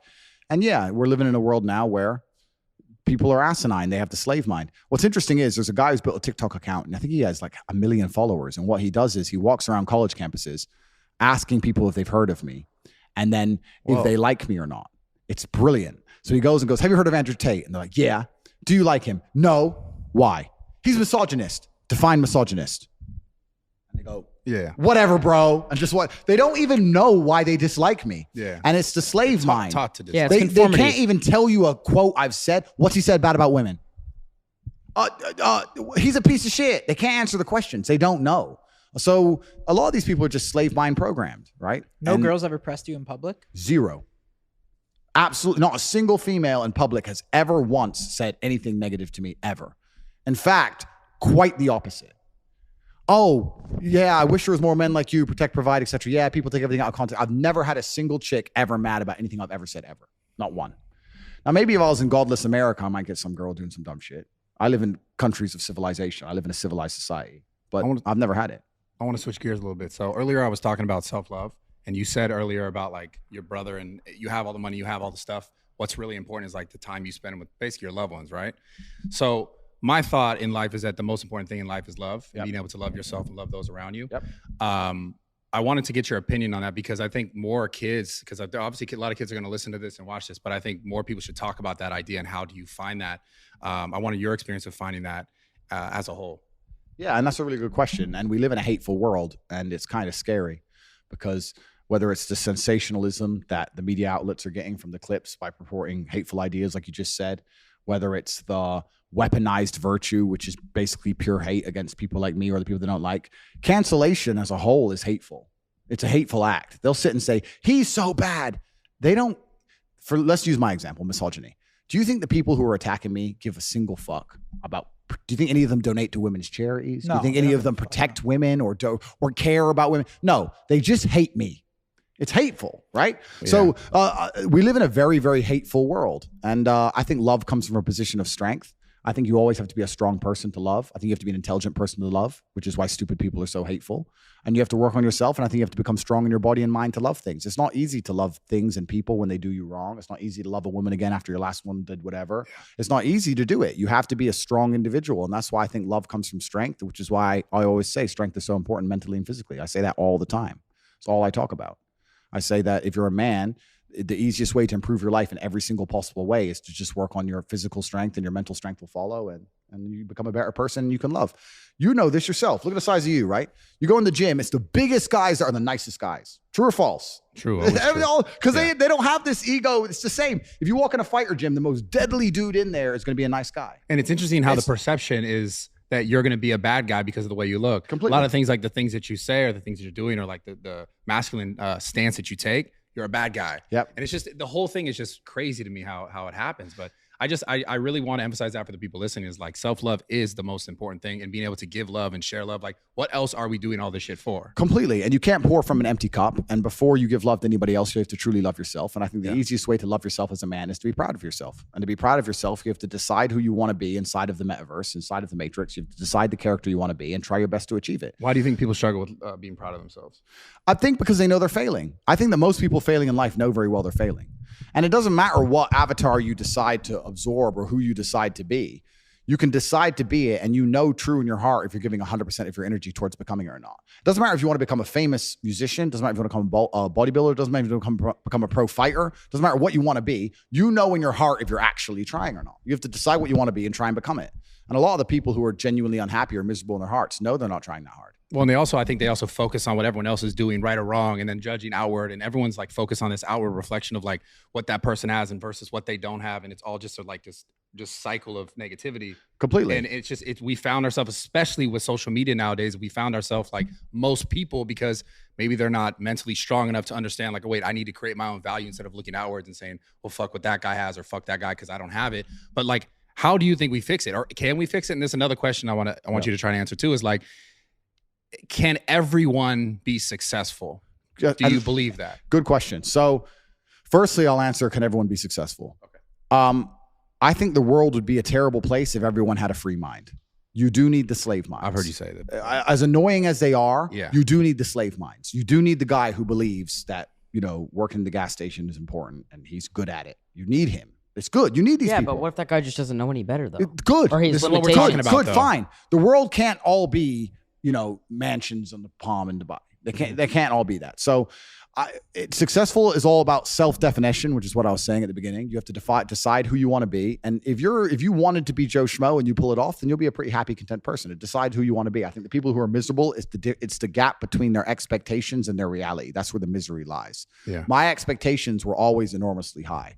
Even when I was a nobody, I knew I had to be filthy rich and a kickboxer, and I knew I had to be the kind of guy that people gave Were a you shit. happy at that point? I know, but I knew I'm basic things. At the age of 15, I knew that if I'm the kind of guy that if I raise my voice, people are going to care. I'm not going to be the guy who starts shouting and everyone thinks it's funny. I know I'm going to be the kind of guy who is genuinely a formidable opponent in all realms of human endeavor. I know I'm going to have money. I know I'm not going to take shit Where did from that come nobody. from though? But You can't just. Yeah, I know. And you can't just- I understand what you're Well, saying because my whole life you I had the felt same like thing, there's bro. always more. I know that there's more. Like, But I it's think just- a lot of people have that. of course. But the people who are miserable are the people who don't try hard enough to obtain it, because I actually believe, and this is another thing I'll say, I believe the universe is very giving. I think the universe and God himself is very giving. I've yet to meet somebody in all my years who is genuinely giving 100% of themselves day after day, doesn't snake anyone, firm handshake, look you in the eye, doesn't lie to nobody, and tries 100% who doesn't get what they want. I've never seen it. Every single person who doesn't have what they want, there's something in their story that doesn't quite add up. I've yet to see some guy have you ever seen a guy who eats right and trains his ass off and never misses a gym session ever not grow? No, ever. no, never. Not Ever. what? Not what? Not grow. Not make ever. gains. It's just, that's the way the universe works, right? So if you're truly about it and you're truly trying your absolute best, you're going to do it. And that's what I believe. I believe the universe is extremely giving. So when I meet somebody and they go, I really wanted this and I don't have it, I say, you didn't really want it. You're a liar. Out of all like the successful people, most successful people in the world, would you say that all of them have like something in common in the sense of like some sort of hardship in their life? It's not. Well, yeah. I mean, trauma is extremely important. And this actually goes back into answering the first part of your question, which is interesting. There's a study I read about stress. And it was saying that stress has a placebo effect attached to it, because the placebo effect is extremely powerful. So they found some of the most stressed people in the world, and they split them into two groups. And they're all equally stressed. They all have a bunch of cortisol in their blood. Yeah. The people who believed that stress was bad for you and that stress can hurt you, and they believed those media articles, were dying earlier. They were having heart attacks and having stress-related illnesses. The people who believe the opposite, who just said, stress is part of being successful. I like stress. When I feel stressed, I do my best. It makes me anxious. It turns my brain on. I like being stressed. Lived longer than average. Yeah. The point is, the same drug, how you look at it and how your body anticipates it, how you feel about it, affects the real world results, which goes back into what you were saying earlier about the jealousy. You're saying people look on social media and they get jealous and it demotivates them. That's because they decide to be demotivated by it. Do you know what happens when I get jealous of somebody? I fucking beat them. Yeah. If I look at somebody who has something I ain't got, I will take it from them by hook or by crook. Well, when I watch other people on social media and I see someone killing it, like whoever it is, that fires me the fuck up. I love it. Like, I wish someone could make me jealous. It's hard now. I got everything. I wish I could look at somebody and go, fucker, I'm going to beat you. Would you say jealousy is the number one? Like, because a lot of people reach out to you, right? Would you say that's the number one spark for motivation? Well, I don't think motivation is a real thing. I don't believe in motivation as a concept. I think discipline is real, and I also think discontentment is real. And I don't think it's possible for anybody to stay in a scenario where they're truly uncomfortable. If you fall asleep on your arm and your arm really starts to hurt, even in the deepest sleep, you're going to wake up and move your arm. If you sit there and your life has been in a rut for 7 years, you are semi-comfortable in that rut. Sure, there's days you're pissed off. Sure, you're semi-annoyed by it. But there's also days where you just play video games, eat pizza, and you're kind of cool with it, and it's no big deal. If you were truly unhappy and uncomfortable and discontent with your scenario, you wouldn't be in it. So I don't believe there's anybody who's truly. When I was broke, I couldn't sleep. Yeah. I'm not saying that. Please understand me. When I was broke, I couldn't sleep. I'd be trying to go to bed thinking, how the fuck these people have Ferraris? I want a fucking Ferrari. I couldn't sleep. But what were the first steps that you took when you're like, yo, I got to fucking change my life? What was the first thing you did? So people out there that might be going through it. But I never had to like change my life, because my life was never wrong, because I always knew what I wanted. And I was always doing my best to get it. I think that's like built within people. This comes down to self-awareness. Everyone is, like I said earlier about the outward reflection about what's happening. People aren't taught to be self-aware anymore. People are taught to just like I said, look at that guy, what he has, and be mad that you don't have it. Or like, if something's going on with me, I don't want to look inside and say, what's actually happening with me? Why am I this way? Why am I the person that I am today? Everyone goes, it's an outward. Like if I have a problem with a girl, oh, it's her fucking fault. Oh yeah, She pass the fucked blame. up. Pass the blame. Everything has been that way, and I just want to talk more about this kind of stuff because like we're asking these questions like about like what this, but I want to figure out deeply how do you think a man specifically in this case is able to look at themselves more comfortably without holding the judgment, the fact that they don't have the stuff over themselves, because we need to talk more about this kind of shit and critical thinking as well. We'll get into that next. Completely. You're totally right. I think there's two answers to the question. One, I think a lot of it came from chess because chess is the most ruthless game on the planet. And what chess will teach you, people think chess guys are nerds. Chess guys are psychopaths, man. They're ruthless. No, they're smart. They're Are smart. you nasty at chess? I'm all right. I'm not. What's your best like game, like strategy? My game? elo, for anyone who knows chess ratings, is like 1800, which is it's all right. It's a pretty average considering my father was a grandmaster. It's not even that good. But I was 18. Shit. I was 1800 when I was 8.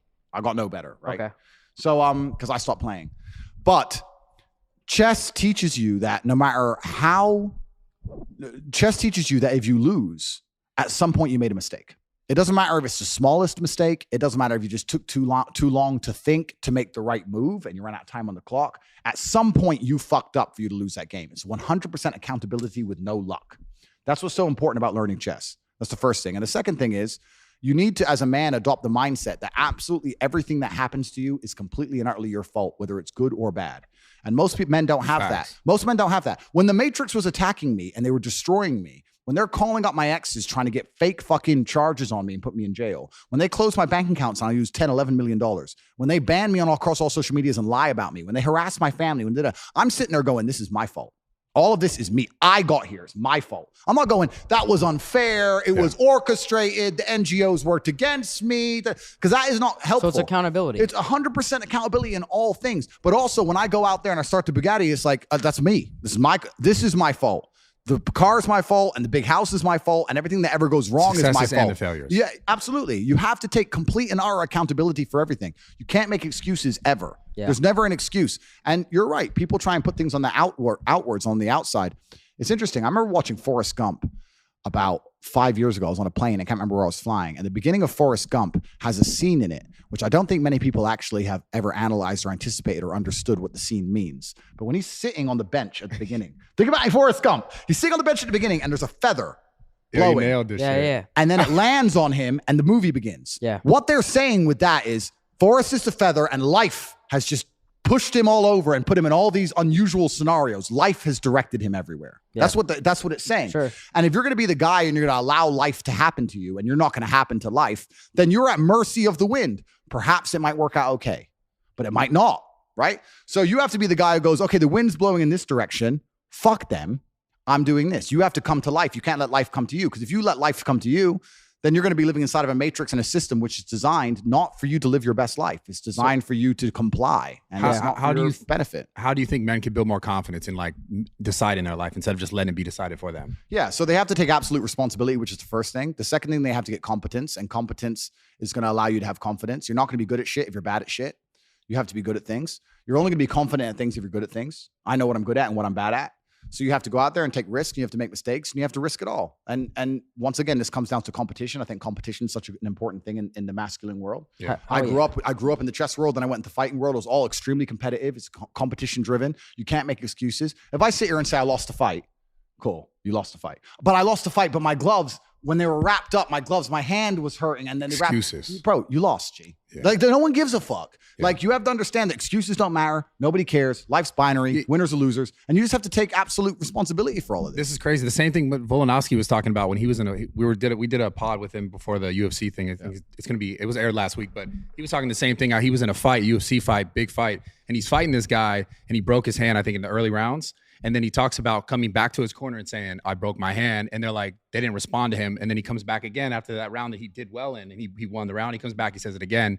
And the guys are like, why do you think we didn't say anything the first time? Like, shut the fuck up and you have to do this, because this isn't going to change. Yep. And people are so caught up when things happen. They're just like, people make excuses. They go in circles and they go in circles. They make excuses and they play and, victim. Yes, that's what I find a lot. And they go, this is why, this is why, this happened to me because of this, because of my childhood, because of my past trauma, because of my life, whatever. Yep. But people are so not taught to like look inwards and go towards those things. Well, I think playing victim is it's like an easy way out. Yeah, it's a laziness. It's a laziness. It's an easy way out. It's a good excuse, and it also makes you feel better about yourself. Me and my brother have another thing we do.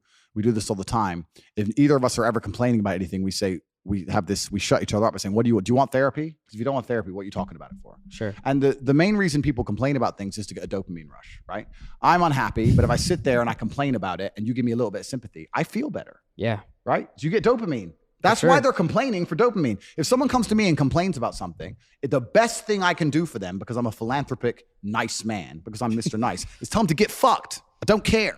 Shut up. Yeah. That's the best thing you could do. out. When your friend comes and goes, bro, and this girl, and I really miss her. Look, I understand, bro. She ain't coming back. She's fucking next guy. Yeah. Shut You up. got to apply that to Steiny. Shut up. Yeah. So I'm trying to sit Steiny here. needs that, dude. Just What? what do you want to talk about it? Do you want therapy or do you want to go fuck some pussy? I What do you never wanna do that. Yeah.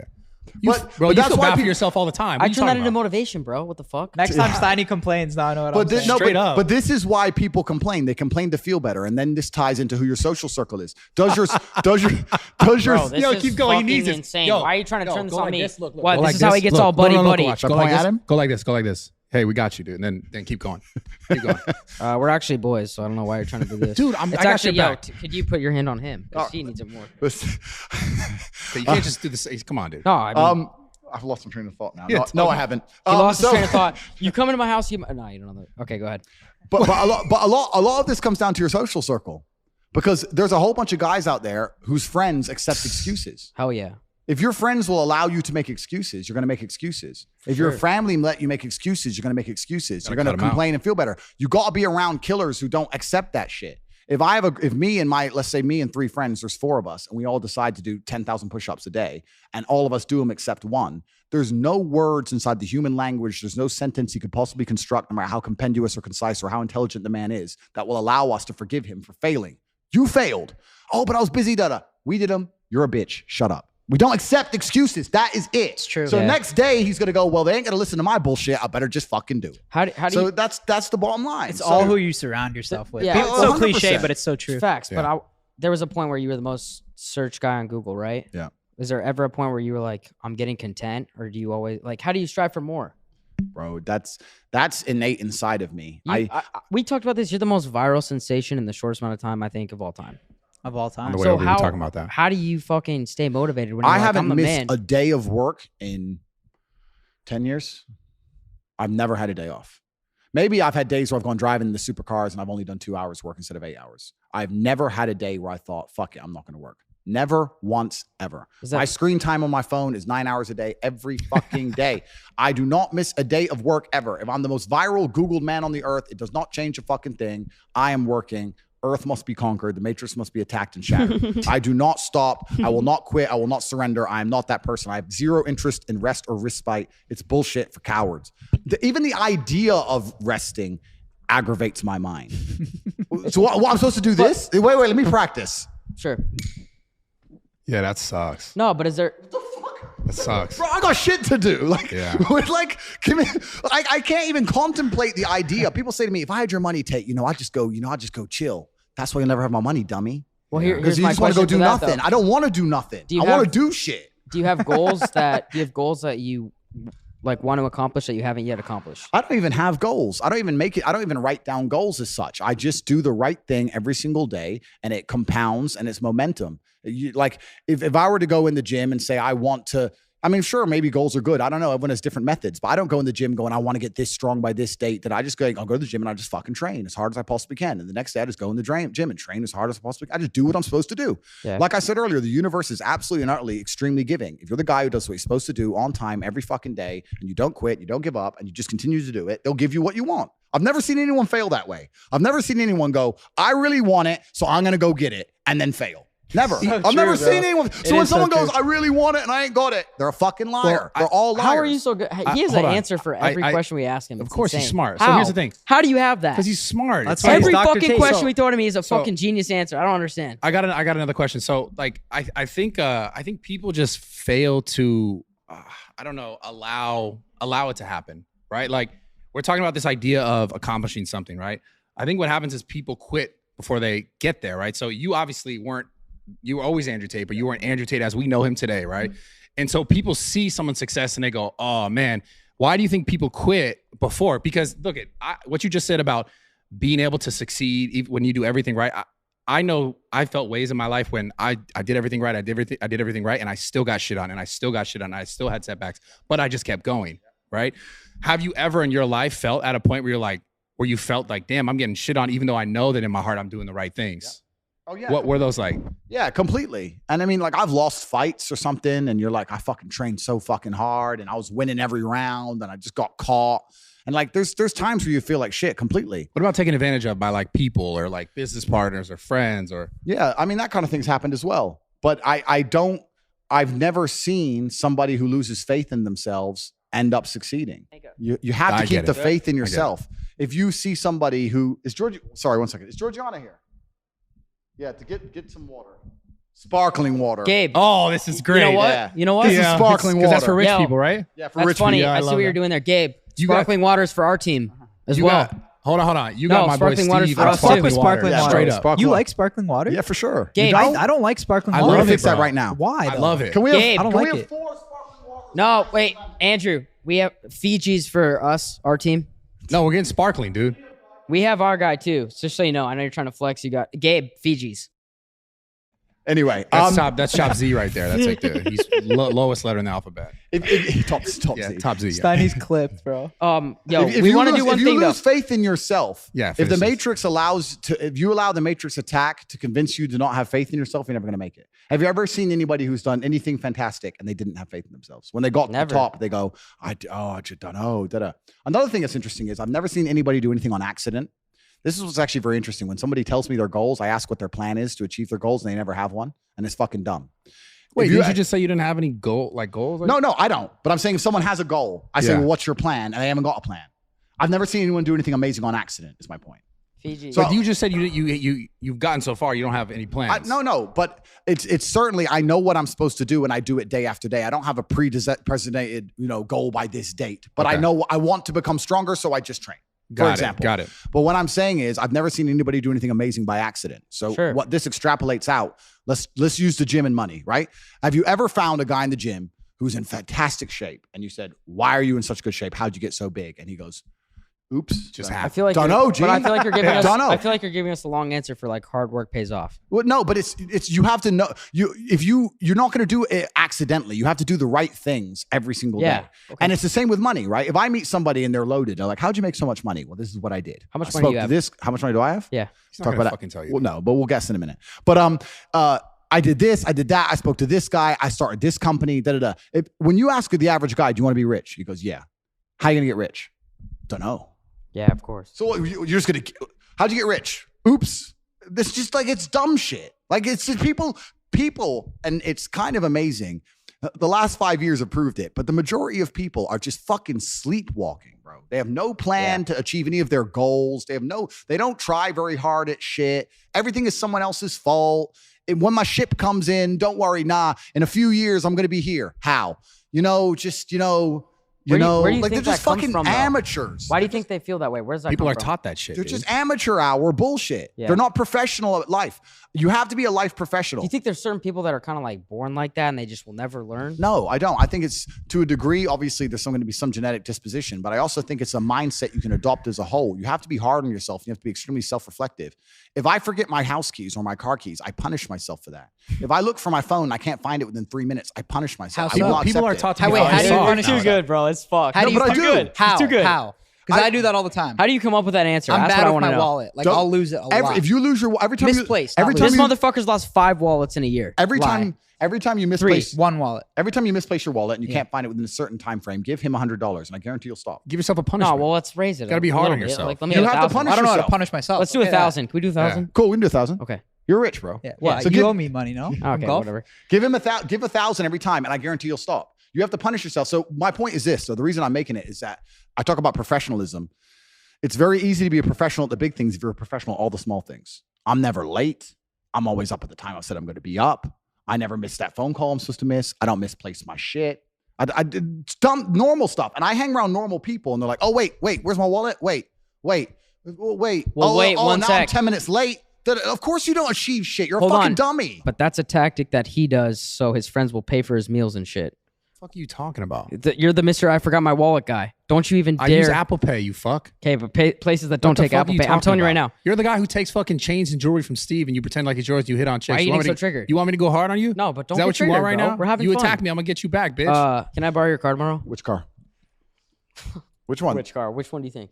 Well, there's a Bugatti and a 765 outside. I want the motherfucking brown Bugatti. Let me tell you the interesting story behind that 765 because I know you don't care, but I'm gonna tell it to you anyway. Oh, I do want to know. Is it really $5 million? The 765 or the Bugatti? Yeah. No, the $5 Bugatti, million Bugatti. The Bugatti was 5.2. Who spends that on a car? Me, Top G. 5.2. 5.2 million. What is it? A one of one or what's the? No, this one of 60 with every single fucking option. Now, Are I don't you want friends to. with anybody else who owns one? No, I don't know anyone else with a Pure Sport. A couple others have Chirons, but that's a Chiron Pure Sport. And then the options are on top. I don't want to piss Bugatti off by saying how much the options cost, but if you say like I want red calipers, they're like, yes, no problem, sir. Cha-ching. Everything costs money. But they've been amazing to me. I love Bugatti. They've been amazing. And I've been good for their brand. No, I'm not done talking about my cars. Listen, please go ahead. I have 28 cars. 28? 28 supercars. I flew the Bugatti here. All in Romania? Are they? How many are in Dubai? They're all around the world. So this is the story I'm trying to tell you.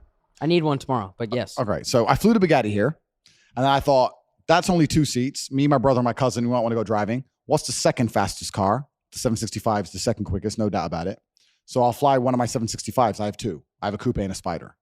But the coupe is having PPF on the paint, so it was busy. And the Spider was in Germany, and I was trying to organize a flight. I was speaking to this German guy, my contact. He was being a dickhead, you know, Germans, whatever. So I was just like, all right, fuck you. So I already have 2 of the car. So then I got here and had to buy another one. So I bought that yesterday because... What'd you buy yesterday? The 765s. Now I have 3 of them. Oh, my God. I have 3 765s. So I can't wait to get them all home in Romania and put them on the driveway like bam, bam, bam. 3 different colors. What's your like primary source of income? I'm a priest. I will never reveal that. I'm a priest. I'm a priest. I'm fighting the forces of Satan. Wow. We know I'm that. sitting here attacking the Matrix, trying to save us all from ourselves. But you're I buying work for 28 God. supercars. Hold on, weren't you an atheist at once? I was at one point, yeah. Yeah. But now I'm absolutely and utterly, completely religious. Because you believe in evil, huh? You got Because I've 28 seen the evil. Yeah. I've 28 seen evil. What's your What's your religion? It's kind of like an interesting hybrid. When I'm in Dubai, I'm happy to be Muslim, and when I'm in Romania, I'm happy to be Christian. I just respect the idea of God. No, I get that. I agree. Regardless of where I am, I respect the idea of God. And when you look at the most heinous crimes and the most heinous things that are happening on the planet, it's usually done by atheists in the name of atheism, and they have no morality, no baseline morality. Yeah. Everything's fine. Nothing matters. We can do this dumb shit. Well, a lot of shit's done in the name of religion too, though. No, of course. And it was in the olden days, but I also believe that humans need to believe in something. And if they don't believe in religion, they believe in wokeness. And I think that's far more destructive than any religion. What's the cash value of all your cars? 28. 15, 20, maybe about 20, 21. 21 mil? About that. Yeah. God damn. These are the viral. And, these are the viral what questions can you're we- asking him now. Yeah. Well, what can we borrow tomorrow? Nothing. Why? I just, Isn't that the Top G way? Take care of your boys. We're in a circle Yeah, right what here. the fuck? yeah. It you goes know, Tristan, You're not gonna let me drive the me, Bugatti? Kyle. Sorry, bro. Me? Sorry, G. I mean him? Like me? No. Yo, why Sorry, are you G. trying to throw shade? We The got only some. person who's ever driven it is actually, besides me and Tristan, is actually a girl. That's What? See, Yeah. last fucking pod you said Oh, no you're girls are serious? going. I'm back in the Wait, Bugatti. you're a Come capper, cap artist. That's why I said it. Give my boy That's a why I cap said it. artist. What did Piers Morgan do to you? That's why I said it. Yeah, now you're changed it. conforming. No. Here we go. I'm about to finish. First play by Rumble. Can I finish it? Go ahead. My personal assistant, who's worked for me for 8 years, moved it a meter.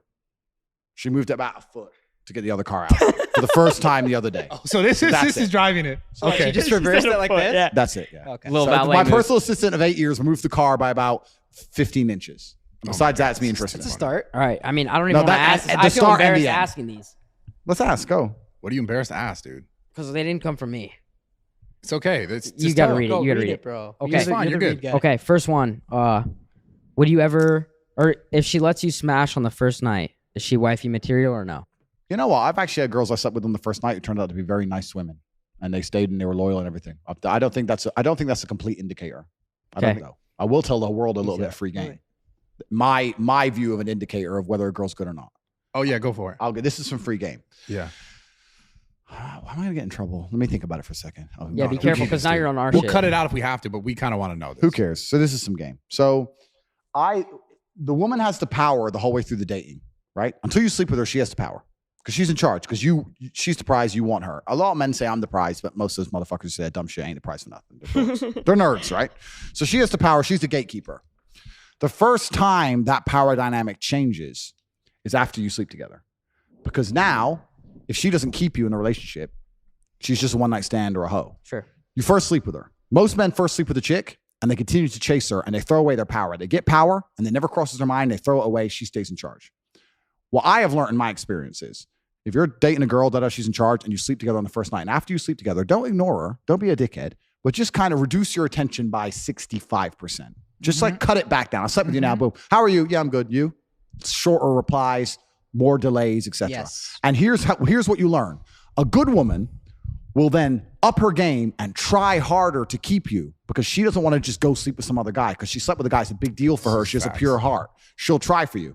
If you cut your attention down on a bitch and she just goes, well, fuck it, I'll go fuck someone else, or I'll just go on a boat in Miami, next party, or she stops replying, then she did you a favor. She did you a favor too. Then So the easiest way to tell if a girl's good or not is after the first time you sleep with her to see her involvement in the relationship post that day. Most men never do this test on a bitch. They never do it. So this is why they keep getting stung by fucking girls who ain't worth shit. I can tell if a girl's worth something or not. That's a very easy, there's a few other things, but I'll give that one for free. It's a very easy way because a good woman ain't going to sleep with a guy and then just go, oh, he didn't text me very much. Fuck, I'll just go get a new dick. Those are the ones you want to avoid. And then it fucks with them too because they're like, wait, did he not like it? Like, well, that's a good woman will try a little bit. Yeah. It's the first time they'll be the one chasing you if you do it right. And then you can tell if you have a good one. If they do chase you after that, you have a good one. If they don't chase you after that, you'll be glad you didn't keep her anyway. Fast. Okay, here's the next one. Well, wait, we got one more. I was going to talk about on the same lines.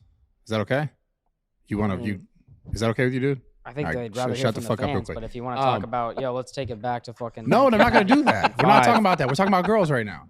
Motherfucker. What are the biggest red flags when it comes to a woman? Like when you first meet and you're trying to talk to her, what are the biggest red flags that pop up? You're like, okay, this is something I got to look out for as far as like you personally. Yeah. I mean, that's the only thing I'll truly stay with it, bro. That's the only thing I'll. What do you mean? I'm staying at this crib. That's the only thing tonight. What do you mean? Dog. That's the only thing I'll truly judge a woman on because I think that's a very good test of character because if a woman destroys the stigma of just sleeping with a new man as soon as she's semi-unhappy with the current scenario involving you, then you don't want to be in a relationship with that woman. Biggest red flag. That's the biggest red flag. Yeah. But like if you're dating a girl, I think I've said this stuff before. I don't like girls who are over sociable. I don't like girls who know lots of people. I don't like girls who are always out. I don't like girls who... You've said that. You said that on the last one. I said it in the last one. Like if I meet a girl and she's like, yeah, and I go here and I know this guy and then the manager of this place invites me here and then on Thursday I got this and her whole schedule's just full all the time. It's just, to me, that's the biggest red flag because girls like that always end up just knowing too many people and getting dragged in too many directions, too many people in their ear, too many guys getting a tempt, too many people getting a pop at the champ. It's just long. This one. I like girls when you say, what are you doing? I don't know, nothing. Like that's the one. This one's that's the one. Nothing. You're doing nothing the next 3 weeks. That's who I want. Those girls are like, I'm going Cancun. Like, oh, this one's crazy. I don't know. You fly a girl out that you've been talking to. You spend a bunch of money on her, take her shopping, but she doesn't smash. I don't think I'd take her shopping. If I flew a girl out and we didn't get along and she decided not to sleep with me, then that's absolutely and utterly perfectly fine in every regard. Well, I would never want to sleep with a woman who didn't want to sleep with me. I think that's extremely bad energy. It's why I've never in my life paid for sex ever. I've never slept with a prostitute. Not ever. one hooker. Never once. I lived in Thailand for a year and a half fighting. I must be the only guy who lived in Thailand. Never fucked a Thai girl. I like it. Rub and tug. Never. Rub and tug. Never. Wow. I don't like the energy exchange of a girl who genuinely isn't into me. I think that's bad karma. It's bad juju. So if I were to meet a girl and I were to fly her out and she'd go, I'm just not into you sexually, I'd be like, good. I don't want to get mixed up in that kind of negative energy exchange. Had you always been that way or is that? I think I've always pretty much been that way. I think the gratification of sleeping with a woman is not just about numbers and banging and stupid shit. The gratification is that she genuinely cares about you and loves you. I think that the love between two people is a powerful energy. I think that women, when they love you, can care for you and genuinely protect your spirit. Yeah. I've had experiences in my life. I'll tell you this, man. I've had times where girls who truly love me with all their heart will do anything for me. I've woken up and all three of them, different ones, all text me on the same day. I had a bad dream about you. Something bad's going to happen. And that day, something bad happens. Oh, yeah. If a woman truly, truly loves you and truly cares about you, they have a degree of power and protection that's important. I don't want to mess with or be around a woman who's not infatuated with me. Sure. Any woman who I'm going to be with, I'm going to be her at the center of her world. If I don't answer, she's panicking. If something bad happens to me, she's like, if I go to jail, she'll be there. I'm not going to be with some bitch who's like, yeah, he's cool. But I think that's just negative. I don't is that do you that. or her? Every woman who's around me, I am the center of her universe. Is that you that makes her like that, or is that her naturally? Well, that's a good question. Obviously, I'm me. Yes. I'm me. But I think that if a woman truly understands in many different areas that they can hand their life into your hands and you can take care of them, including financially in every single way, then you're going to be the center of the universe. You're their everything, right? Sure. If you were to disappear one day, their whole world would collapse. Their social circle would collapse. Their finances would collapse. Their worldview would collapse. Their protection would collapse. The places they go, where they're staying, everything would just collapse. You're the center of their world. That's the kind of girl I want to be associated with. If I was with a girl, just like she had her own life and I had my own life and we kind of linked up, that's not my thing. I'm not interested in Do you think you're the best guy at podcasts? Top G. No, Going on guess. Do you think you're the best? But what was the original question? Because we've gone off on a tangent. What was the original question? Bush or no bush? No. What do you do if you fly a girl out, take her shopping, and she gets The original smacked? question I wanted to answer. The question I want to answer is the reason I wouldn't. Oh, cool. The reason I wouldn't take her. The reason I wouldn't take her shopping before Let me see the other question. we slept together is I just think that's a negative frame to set.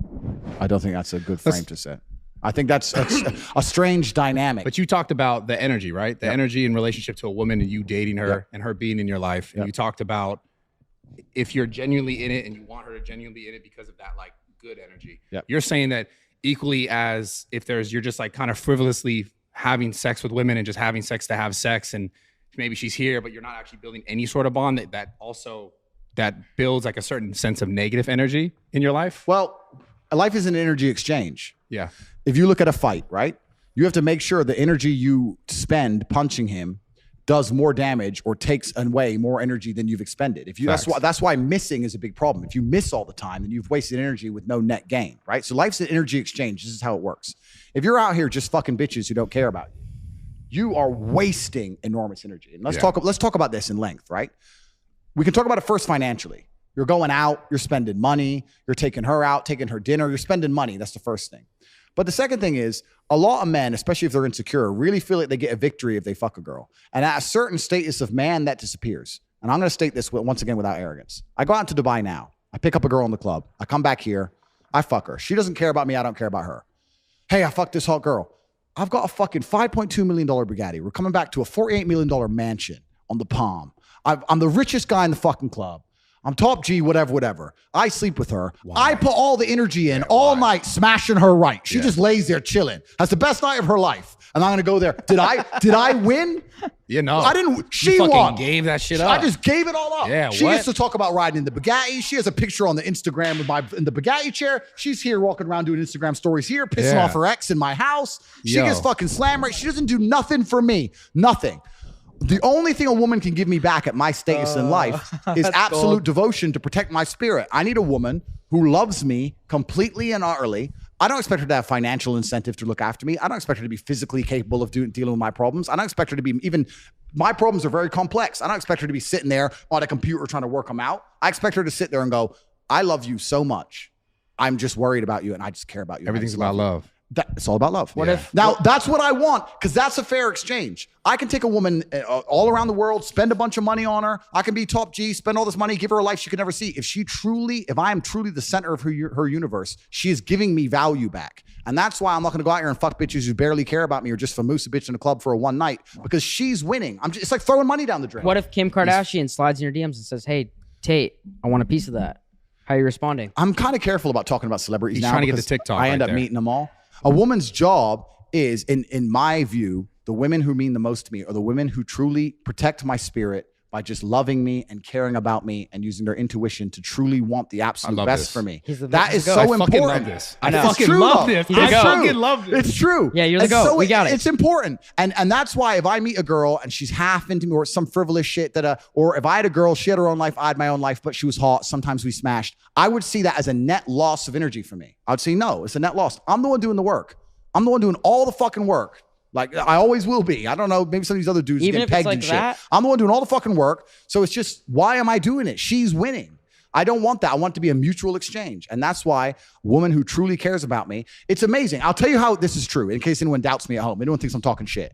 Next time you are next time you are seriously sick, next time you are genuinely sick and you're ill in bed, you don't call your boys. Who do you call? You call a chick. Oh my God, it's a fact. You call a chick. That's a fucking fact. True. Holy shit. And they sit next to you and they'll sit and get sick with you and they'll hug you and they'll give you their energy and their love and you'll feel better. Yeah. It's a real thing. When you're sick, you notice it. I have that all the time. That's so true. When you're sick and a girl loves you, she will fucking come in bed and she'll make you better. We wouldn't do that. Like when a girl's sick, I'm like, yo, like What the get fuck? better. I would do that for either of you. What? If you guys I needed wouldn't me do when that you're for you. sick, I would fucking show up. Really? Yeah. No, I wouldn't do that. We don't want you to cuddle in bed though. No, I don't want to cuddle, but I'll fucking I'm saying, Postmates. even if you're sick, you don't want your boys. You want a chick because they have a healing energy that Yes, they love bro. you. A sick blowy doesn't hurt too. That's true. Fuck that. It's a healing energy. So my point is that why only apply that when you're sick? Why not apply that to your entire life? Why not just every single woman who sees you? If I walk in the room and one of my chicks sees me walk in the room, I can see in her eyes like it's like Christmas. Yeah. That's what I want. I don't want just some bitch who's hot and I just fuck her. That's a can you give me loss one of for those? me. I'm not interested in that. Tropical. So I don't That's a good pick up chicks anymore. I don't run out here picking up chicks. Do you have a main girl? I'm not going to talk about my personal life because I'll tell you why. Because there's feral psychopaths who are out who have attempted to destroy me. So I have to be very careful what I say now. No worries. So like, there's literally feral psychopaths who are on a mission to try. Salim came in for a question here. Oh yeah, run it. Go for it. No, I'm gonna blend in it. I was gonna say, I just think this is the kind of stuff that I think is so important for young men to actually hear. And this is like just not talked about enough. The fact that like having relationships with a woman is not just about sex. Like, Absolutely. It's about also all this other stuff that we're talking about, the energy, like how you feel in it.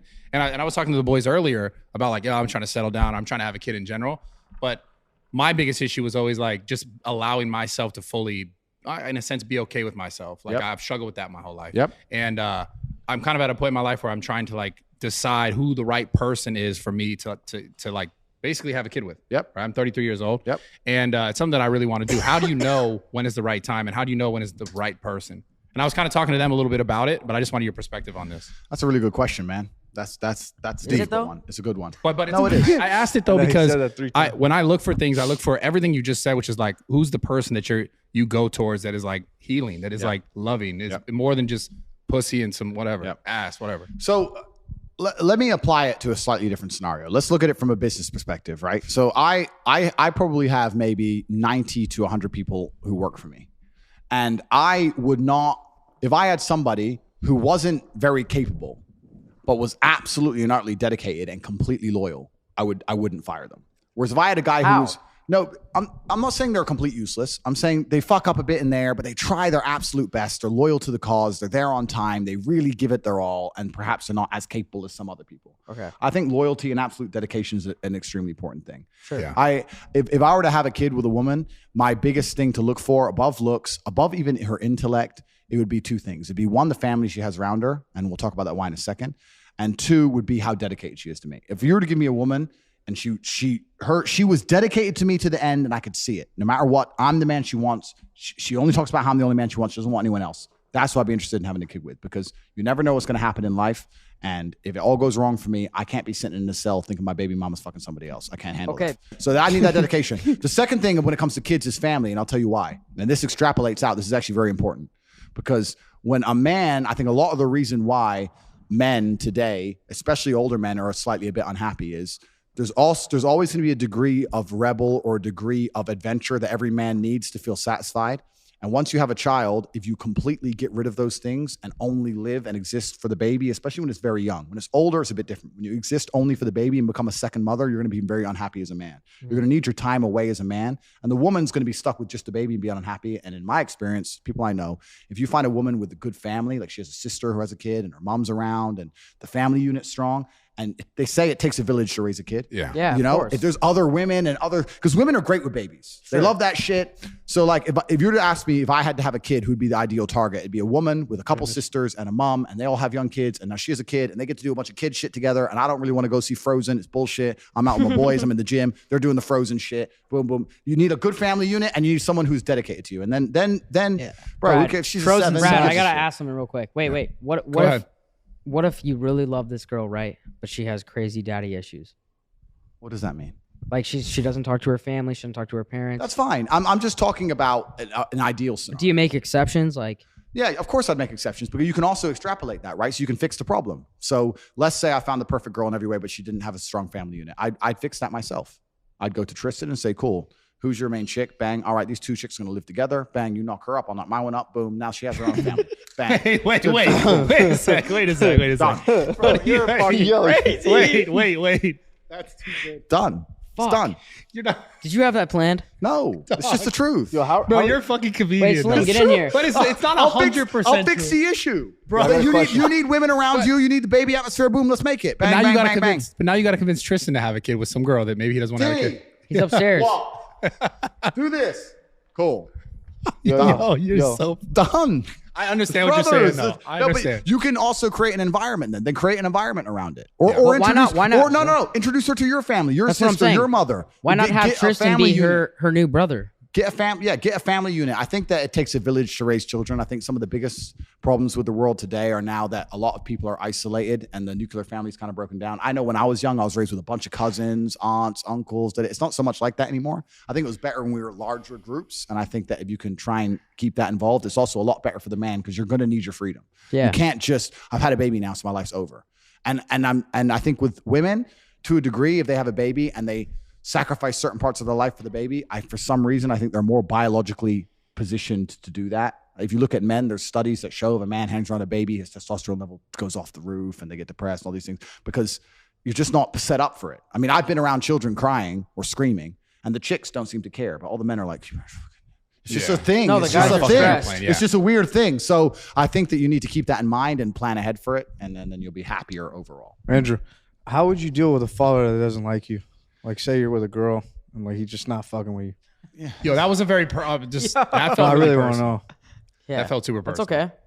okay. I'm serious. That's I okay. don't know. Okay, so I would. Yeah, how do you impress the fathers? I would accept that. I feel like you're good with dads. Yeah, I don't know why. I am. I've never had that scenario, But but what about your relationship with your father? me and my dad always got along. creating your exceptionally value. well.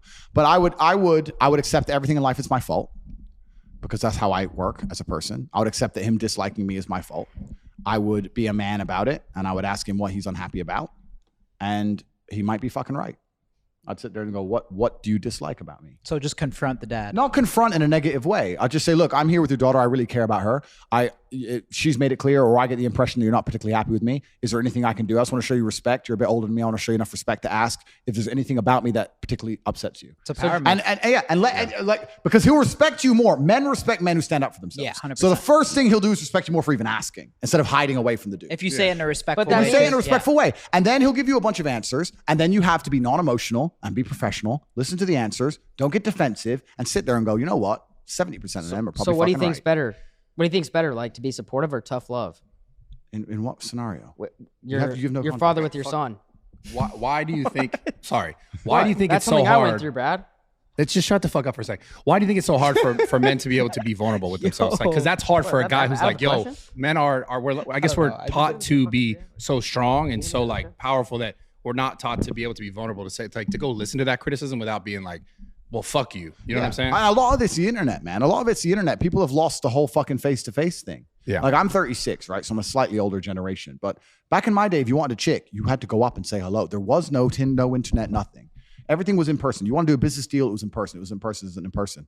And I think a lot of men who, if their dad doesn't like them, would be too scared or too intimidated or too nervous or too egotistical or arrogant to just go and sit there and say, bro, she's your daughter.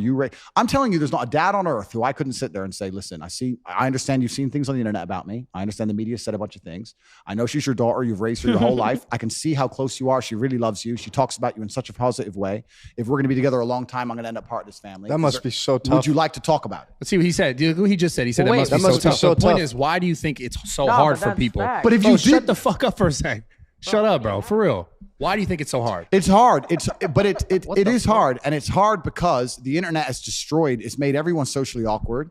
And also, I think that some of the basic tenets of how humans have been raised for a very long time have been destroyed. Like basic shit, like respect your elders, bro. Like he's older than you and that's his daughter and he doesn't like you. He's allowed to not like you. That's his daughter, bro. He's older than you and that's his daughter. You need to humble yourself. It's arrogance. We live in a world now where all these young kids on the internet and shit, they're all arrogant as fuck. And if I'm going to humble myself, right, Mr. fucking $200 million, and I'm going to humble myself to go sit there. Is that what you got? Is that what you got? Is that what he That's cap. Snuck it in. But no, if I'm going to humble myself, you have to know your position, right? No one's top dog all the time. Never. I may be top dog in certain scenarios. Who do you but if I think's go top into- dog to you? Bro, If I let him answer the fucking question. I may not be top dog. Steiny needs air. Yeah, dude. I may be top dog in certain Shut up, scenario, right? Yeah. In certain scenario, I'm top dog. But if I go skiing, I'm not top dog. I can't ski, right? So when it comes to a man raising a woman or raising a daughter for fucking 28 years or however old she is and dedicating his life to her, knowing he'd take a bullet for her, you can't be the top dog and go, I don't owe this man an explanation. You have to humble yourself and sit there and say, listen, he's upset. And I'm telling you, by even asking the question in a respectful way, you've already taken one step forward. You already have, regardless of what he says. Now, he may say a bunch of shit that you can't help. He may be a piece of shit. He may be racist. He may be whatever. But it's good to at least hear the man out. And you may be surprised. I guarantee 95% of the time, he's just going to say something like, I don't think you're serious about her. You don't care about her. And you can probably fix it. Yeah. So if a dad wasn't That's a power move. if a dad wasn't that into me, I'd fix it. Everything in life is my fault. He has a perception of me. That perception is my fault. And I would address the perception and attempt to fix it. That's why I've never had parents, any woman I've been associated with ever, just like me. I've never had it. Are we going to see a baby G soon or no? Of course. How far out? One on the way? Listen, if I had... Baby G? We need a baby G, bro. If I had children, I wouldn't say on the internet because feral psychopaths are aiming to destroy me. And when I have children, I will not say on the internet because feral psychopaths are aiming to destroy me. So maybe you have some. My children will grow in anonymity because I don't see the point in flashing them off on Instagram. And also, my children will not grow rich because they need to be poor. So I don't. All this lifestyle they're gonna get fucking none of. So inheritance. What do you think about that? I know that the best possible start you can have in life is to be from good parents and no money. So I'm gonna make sure that happens. I'm not gonna be having rich kids. I'm not gonna have spoiled kids. So yeah, so that's the answer. That's the answer. You can fix the dad shit. You can always fix it. No, you're the GOAT. I mean, that dad shit is so interesting. These guys are. Salim probably hasn't. Salim's got some questions. That shit. I mean, obviously with you, that's like a totally different story. But for me, like with videos, because I do videos with girls all the time. Yeah. It's always like, fuck, man. Okay, like, but coming into this guy's house. You're a huge dad guy, though, no? Oh yeah, I'm great with dads too, bro. But it's just it's get out on the golf course with them too. Put yourself in his shoes, right? I get it, yeah. Like what I would be an arrogant. The biggest problem with the world today, and I get called arrogant all the time, but I actually don't like to think I am. Does that bother you or no? No, because it's not true.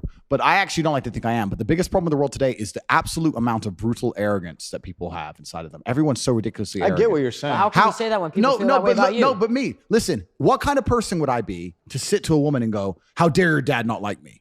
Look at the shit they write about me on the internet.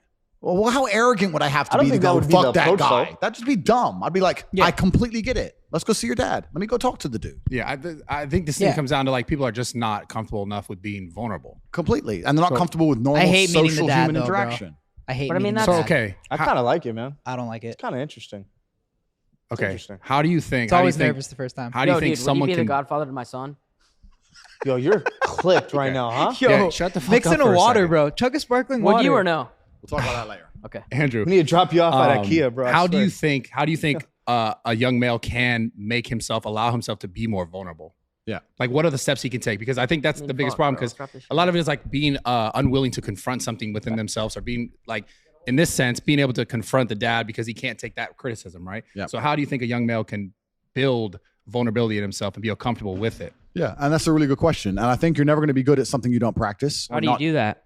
You just have to understand it's part of human nature, and life is not always about being comfortable, and you just have to practice it. And like I said, you can get a sales job, or you can practice it, or you can go to the, I think facing confrontation in your life in general is going to apply. But yeah, a load of people are living very sheltered realities. There's a whole bunch of people who are just sitting on the internet, swiping on Tinder, talking to girls by text message at first, half knowing her before they meet her. And then when they meet an older dude who wants to sit there and look them in the eye and say, look, you're banging my daughter and you're acting like a piece of shit on the internet. I want to know the truth about it. They're going to sit there and go, oh, this is weird. It's not weird. You're weird. You're the weirdo. He's not the weirdo. He grew up in the normal world. We've grown up in a world now which is completely and utterly fucked. Morality's fucked. That's Everything's fucked. Well, we're the weirdos. He's not weird. I got to ask one thing.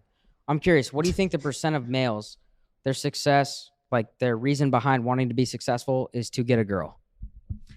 I think that status signaling has been the same since the dawn of human time. Do you think it's more money, or they want a chick? I think that status signaling has been the same since the dawn of human time. I think that peacocks have feathers for a reason. I think the reason the kings of old got gold and conquered land was for pussy. I think men have always been the same. We've always wanted to signal our status to get females. Yeah. And nothing's changed. Sure. We don't want the big house and the nice car because we want to walk around a huge house to go toilet, and we want to break speed limits. A lot of it is just a status signal to show the world, look, I'm important. Look what I've done. To be accepted. To be accepted. Why yeah, do you feel love, signaling. But that's what I'm saying. Signaling. Why do you think guys are so afraid to say, yo, I wanted to be successful. I wanted to make all these millions to get a girl? But it's not about being afraid to say it. I think that's just I think that's a given. It's not about just to get a girl. You know what men also want? Men want respect of other men. Yeah. We want to be seen as we want to be respected, right? We don't want to walk into a room and not be respected. Sure. So there's a lot of things we do to be respected. It's the reason it's the reason he's so fucking big. It's the reason I fought. It's like you want to be respected. You don't want to walk in a room and everyone go, fuck this guy, right? Yeah. You want to be respected by men and women alike. We're social animals. And this is why Alexander the Great conquered the known universe. This is why Genghis Khan conquered basically the whole world and said, find something else for me to conquer. Don't give a fuck. Find somebody and take it. Because you want to, I'm the top G.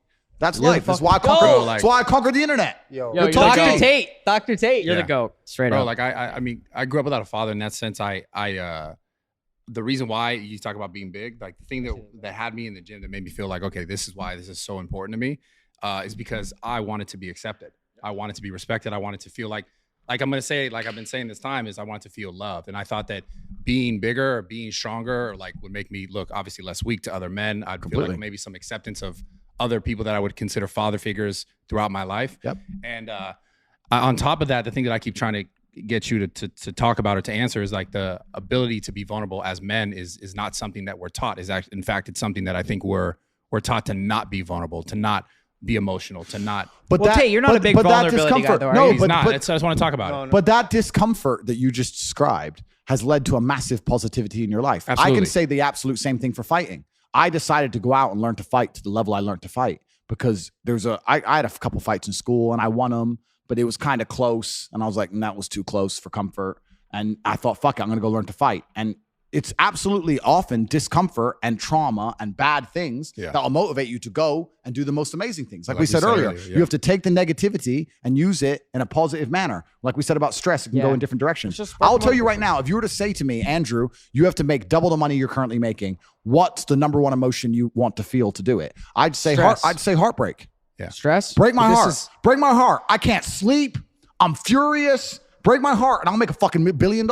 Take all the negativity and turn it into positivity. So that trauma and all those bad things that happen to you can be very, very positive things and give you a positive aspect on life if you approach it in the right way. Most people are told when you feel sad, sit at home, be sad. It's not your fault. You got a disease. You're depressed. Be a bitch about it. I argue the opposite. I say when you feel sad, good. Take all that energy and convert it into something that's going to be a positive force for your life. Would you say that even we're also taught to like stuff it away and not like not actually think about it? Not actually go through it, not actually process it. Don't embrace it and feel it. You should feel all of your emotions. If I feel sad, I embrace it and I feel it. I'll tell you right now, the largest monumental jumps in my life in terms of success is when I was pissed off or sad. Yeah, I mean, bro, like I could tell you like all the time I spent in the gym to build myself, I was using that stress. I was using that trauma to make myself better. Completely. And that's what made me who I am today. Absolutely. But- all the bad things that happen to you and make you feel in a bad way, some of those bad things that made me feel in a bad way were the most important energy sources for the most monumental jumps in my life. The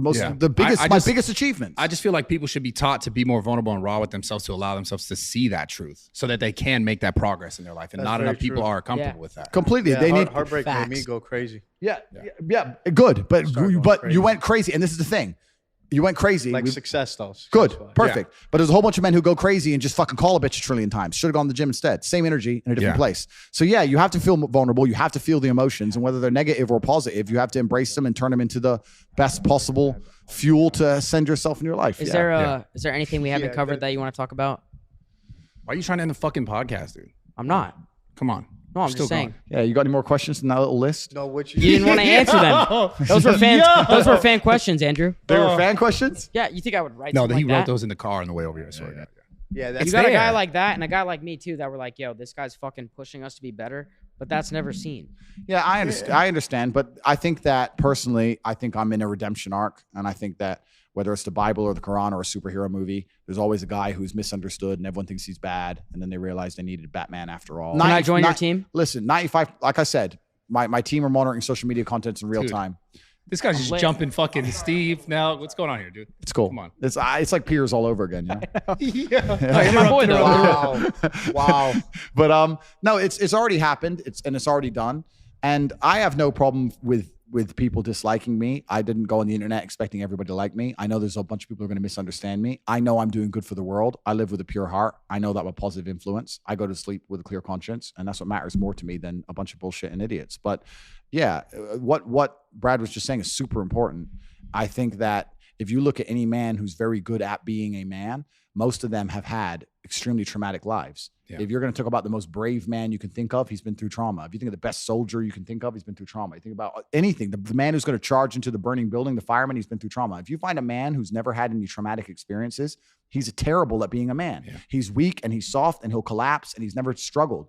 I know me, and I don't want to tell a bunch of stories on the internet, but I know all the shit I went through and all the pain I had to suffer to become the man I am. And every time I meet another guy who has his life in order, it's the same story. this fucked me up, but I thought, fuck it, I'm going to attack the world anyway. Yeah. And that's how it goes. So as a man, you're right. You're right. You have to be vulnerable. You have to feel it. You have to accept it, but you have to put it in a positive direction. This is what's so dangerous about what we were saying earlier, where people make excuses and externalize because they're taking that trauma and that pain instead of going, I fucked up. She left me because I wasn't good enough. I'm going to become better. Instead, she is the problem. It's there. And then they lose their ability to go and become something. They lose their own motivational force. And then they sit there with a fucking ego and arrogance and go, I don't need to become any better. I can stay a jackass. It's all her fault. I'll find another one. And then it happens on repeat. And it just ends up a downward cycle of dumb shit. Do you think social media has added to be like, is it a net positive or net negative in this situation?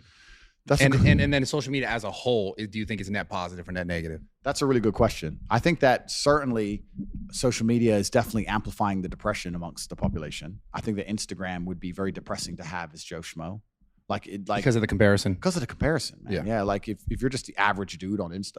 Let's put it this way. I'm 36, right? In fact, I don't know why I'm saying that. I'm 35. I'm 36 in a few days. So I'm almost 36. But in my generation, if I think of the people who I went to school with, a couple of them have Instagram, but they're very, very successful. And all the others who don't have Instagram, like about 80% of the people I knew from school don't have Insta. And when I've met them in real life by accident, they were completely just normal dudes. And I think they don't have it because what are you going to show? Right. But who? You have nothing to put on there. So why are you going to digest my content? You're just going to be pissed off, right? Are you talking about the 2 that are popping or the 80 that are not? No, but I'm saying that for a lot of average guys, social media can be quite a negative experience. Of course. Especially for men. And same thing with women, right? You have We got it, girls. but yeah, the fucking... For regular people, it is fun. It would hurt. So I've hard been for that those guy guys. though too. But do you use that energy as motivation? That's what I did to get here, Or straight do up. you use That's that why you energy just to buy demotivate? followers. I used to Yeah, all DM you gotta you do and is be just buy like, I used to DM Brad and be followers. like, I Steiny fucking hate you. Steiny by What? followers. No, I'm But it's not about buying followers. It's about looking at somebody's By the way, lifestyle. I didn't do that. But go ahead. It's about looking at somebody's lifestyle and looking at the things they have and then saying, you know what, I'm going to get that by hook or by crook. I'm not going to give up. And it's like I said earlier, you can either be motivated by it or you can be jealous and downtrodden by it. And that's your personal decision to make. Let's go. I've never been that guy. If you show me somebody who has something I want, I'm going to attempt to get it. And I'm a formidable opponent and I will not quit. I want you to know we stand with you no matter what. Thank you, man. Straight I up. You appreciate got it. us. Still don't fuck with IKEA? IKEA? The furniture store? IKEA, yeah. IKEA sucks. IKEA's still the most depressing place on the planet. Yeah. It is. It makes me sad. I can't go there. It makes Bro, me Tate sad. is the goat though. Like Yeah. you're the perfect mixture of like funny, and if people can't see that you're joking, you're right. They're just fucking stupid. Yeah. But also the mix of motivational too. But not only that, So, we're I never going think- to conform to the bullshit. You Well, got us which with is you. which is good. We'll And see if they keep this up though, right? We'll see We're what- gonna put it up on YouTube. I told you maybe Spotify, but we'll try it on YouTube and hopefully it stays up. we'll see what happens. But I think that You think it'll stay up?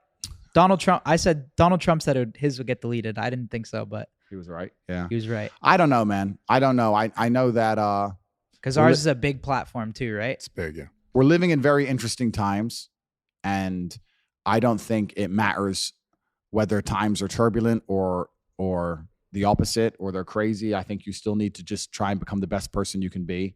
And I think that by becoming the highest value individual you can be, your life's always going to be a better thing. And I think, yeah, the world's very interesting right now. All this censorship and stuff is kind of scary.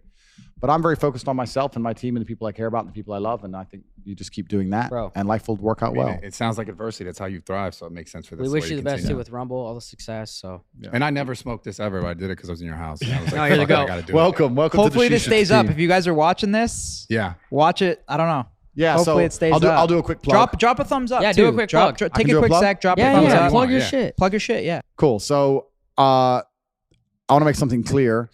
It's actually interesting. When I became the most Googled man on the planet, I had a bunch of offers from a bunch of companies trying to get me to sell stuff to people, etc. And I've never agreed to any of that. I've been always very, very careful of what I I remember sell. you talking about this. Yeah, I've been very, very careful with the things I sell. And I want to make this is half plug and half telling the world, because also there's some people trying to scam in my name or use my name, etc. The only things I have are available on CobraTake.com. I have the War Room, which is an international network. It's people who all think like me, and we discuss the things we're discussing on this pod. If we're talking about having a group of accountable friends that you can't make excuses for, the War Room's a perfect example of that. And then I had Hustlers University, which everybody attacked and said was a scam. I'd actually like to take 5 minutes to talk about what bullshit that was, because that was yours. a massive matrix attack. Go for it. So Hustlers University was a university in which we taught people how to make money online. It was $49 a month, and we had different ways we taught to make money: stocks, crypto, copywriting, building websites, Amazon FBA, all these different things, right? We also had an affiliate section where after you've made X amount of money in another field, you can then get an affiliate link for HU, and you can sell HU with an affiliate link. So the idea that it's a pyramid scheme is stupid because there was only 2 layers. There was the school and there was an affiliate link. There was no other pyramids to go to. Also, Amazon.com has affiliate links. You can go to Amazon.com right now, get an affiliate link for a lawnmower and go and sell a lawnmower with your link and get a cut of the money. So it's like basic internet marketing 101. Yeah. Everyone does it, right? So I had an affiliate program, and when the Matrix attacked me, they attacked HU saying it was some kind of pyramid scheme, some kind of scam. We had 175,000 students. There is no way I could have 175,000 students continuing to pay $50 a month. They were paying on repeat unless they were getting value. Attracting students for one-off, fine. But retaining students is a completely different. How long did you retain them for?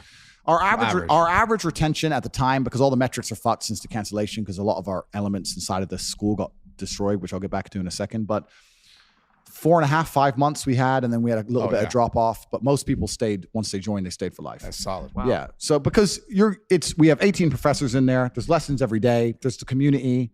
There's calls, and it's really not hard to make more than $50 a month off of a school when you're paying a little bit of attention. So they're making more than they're earning, right? Yeah. So it was a large enterprise. It was never a scam in any regard. I've never sold a scam in any regard. It was never a pyramid scheme. That was all just bullshit from people who never even joined the program. It was interesting when the Matrix attacked me. People were doing reviews of HU. They never even joined. They would go, "Here's my review of HU. Andrew Tate's a misogynist. Who wants to listen to him anyway? It's a scam." I was like, KSI got in there and said it was bullshit. They didn't even join. They didn't even log in. What the fuck do they know? So it's absolutely not really stupid. But on CobraTate.com, there's the War Room. And then also we've got HU. We're rebranding it and relaunching it under a new name. It's actually kind of cool because when the Matrix attacked me, they attempted to just destroy my payment processor and destroy the servers and everything we were using. So in real time, we've built all of our own. I've got my own bank now. I own a bank.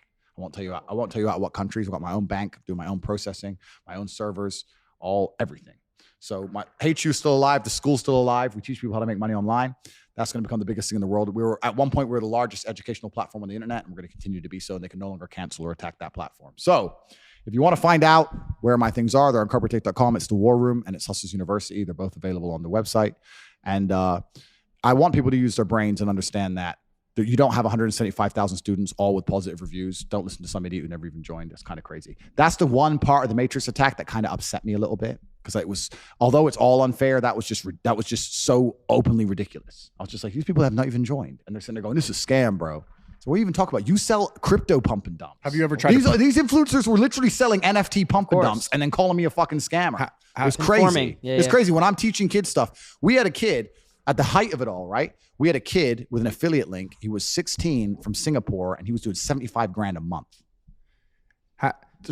75 G's a month. He bought his mom a house. That's fuck. I gotta. I'm helping the world. I'm a philanthropist. These people are full of shit. Have you ever put out that data to show that proof so they can people just shut the fuck up? The thing is with internet hate is no matter how much proof you show, they don't want to see it.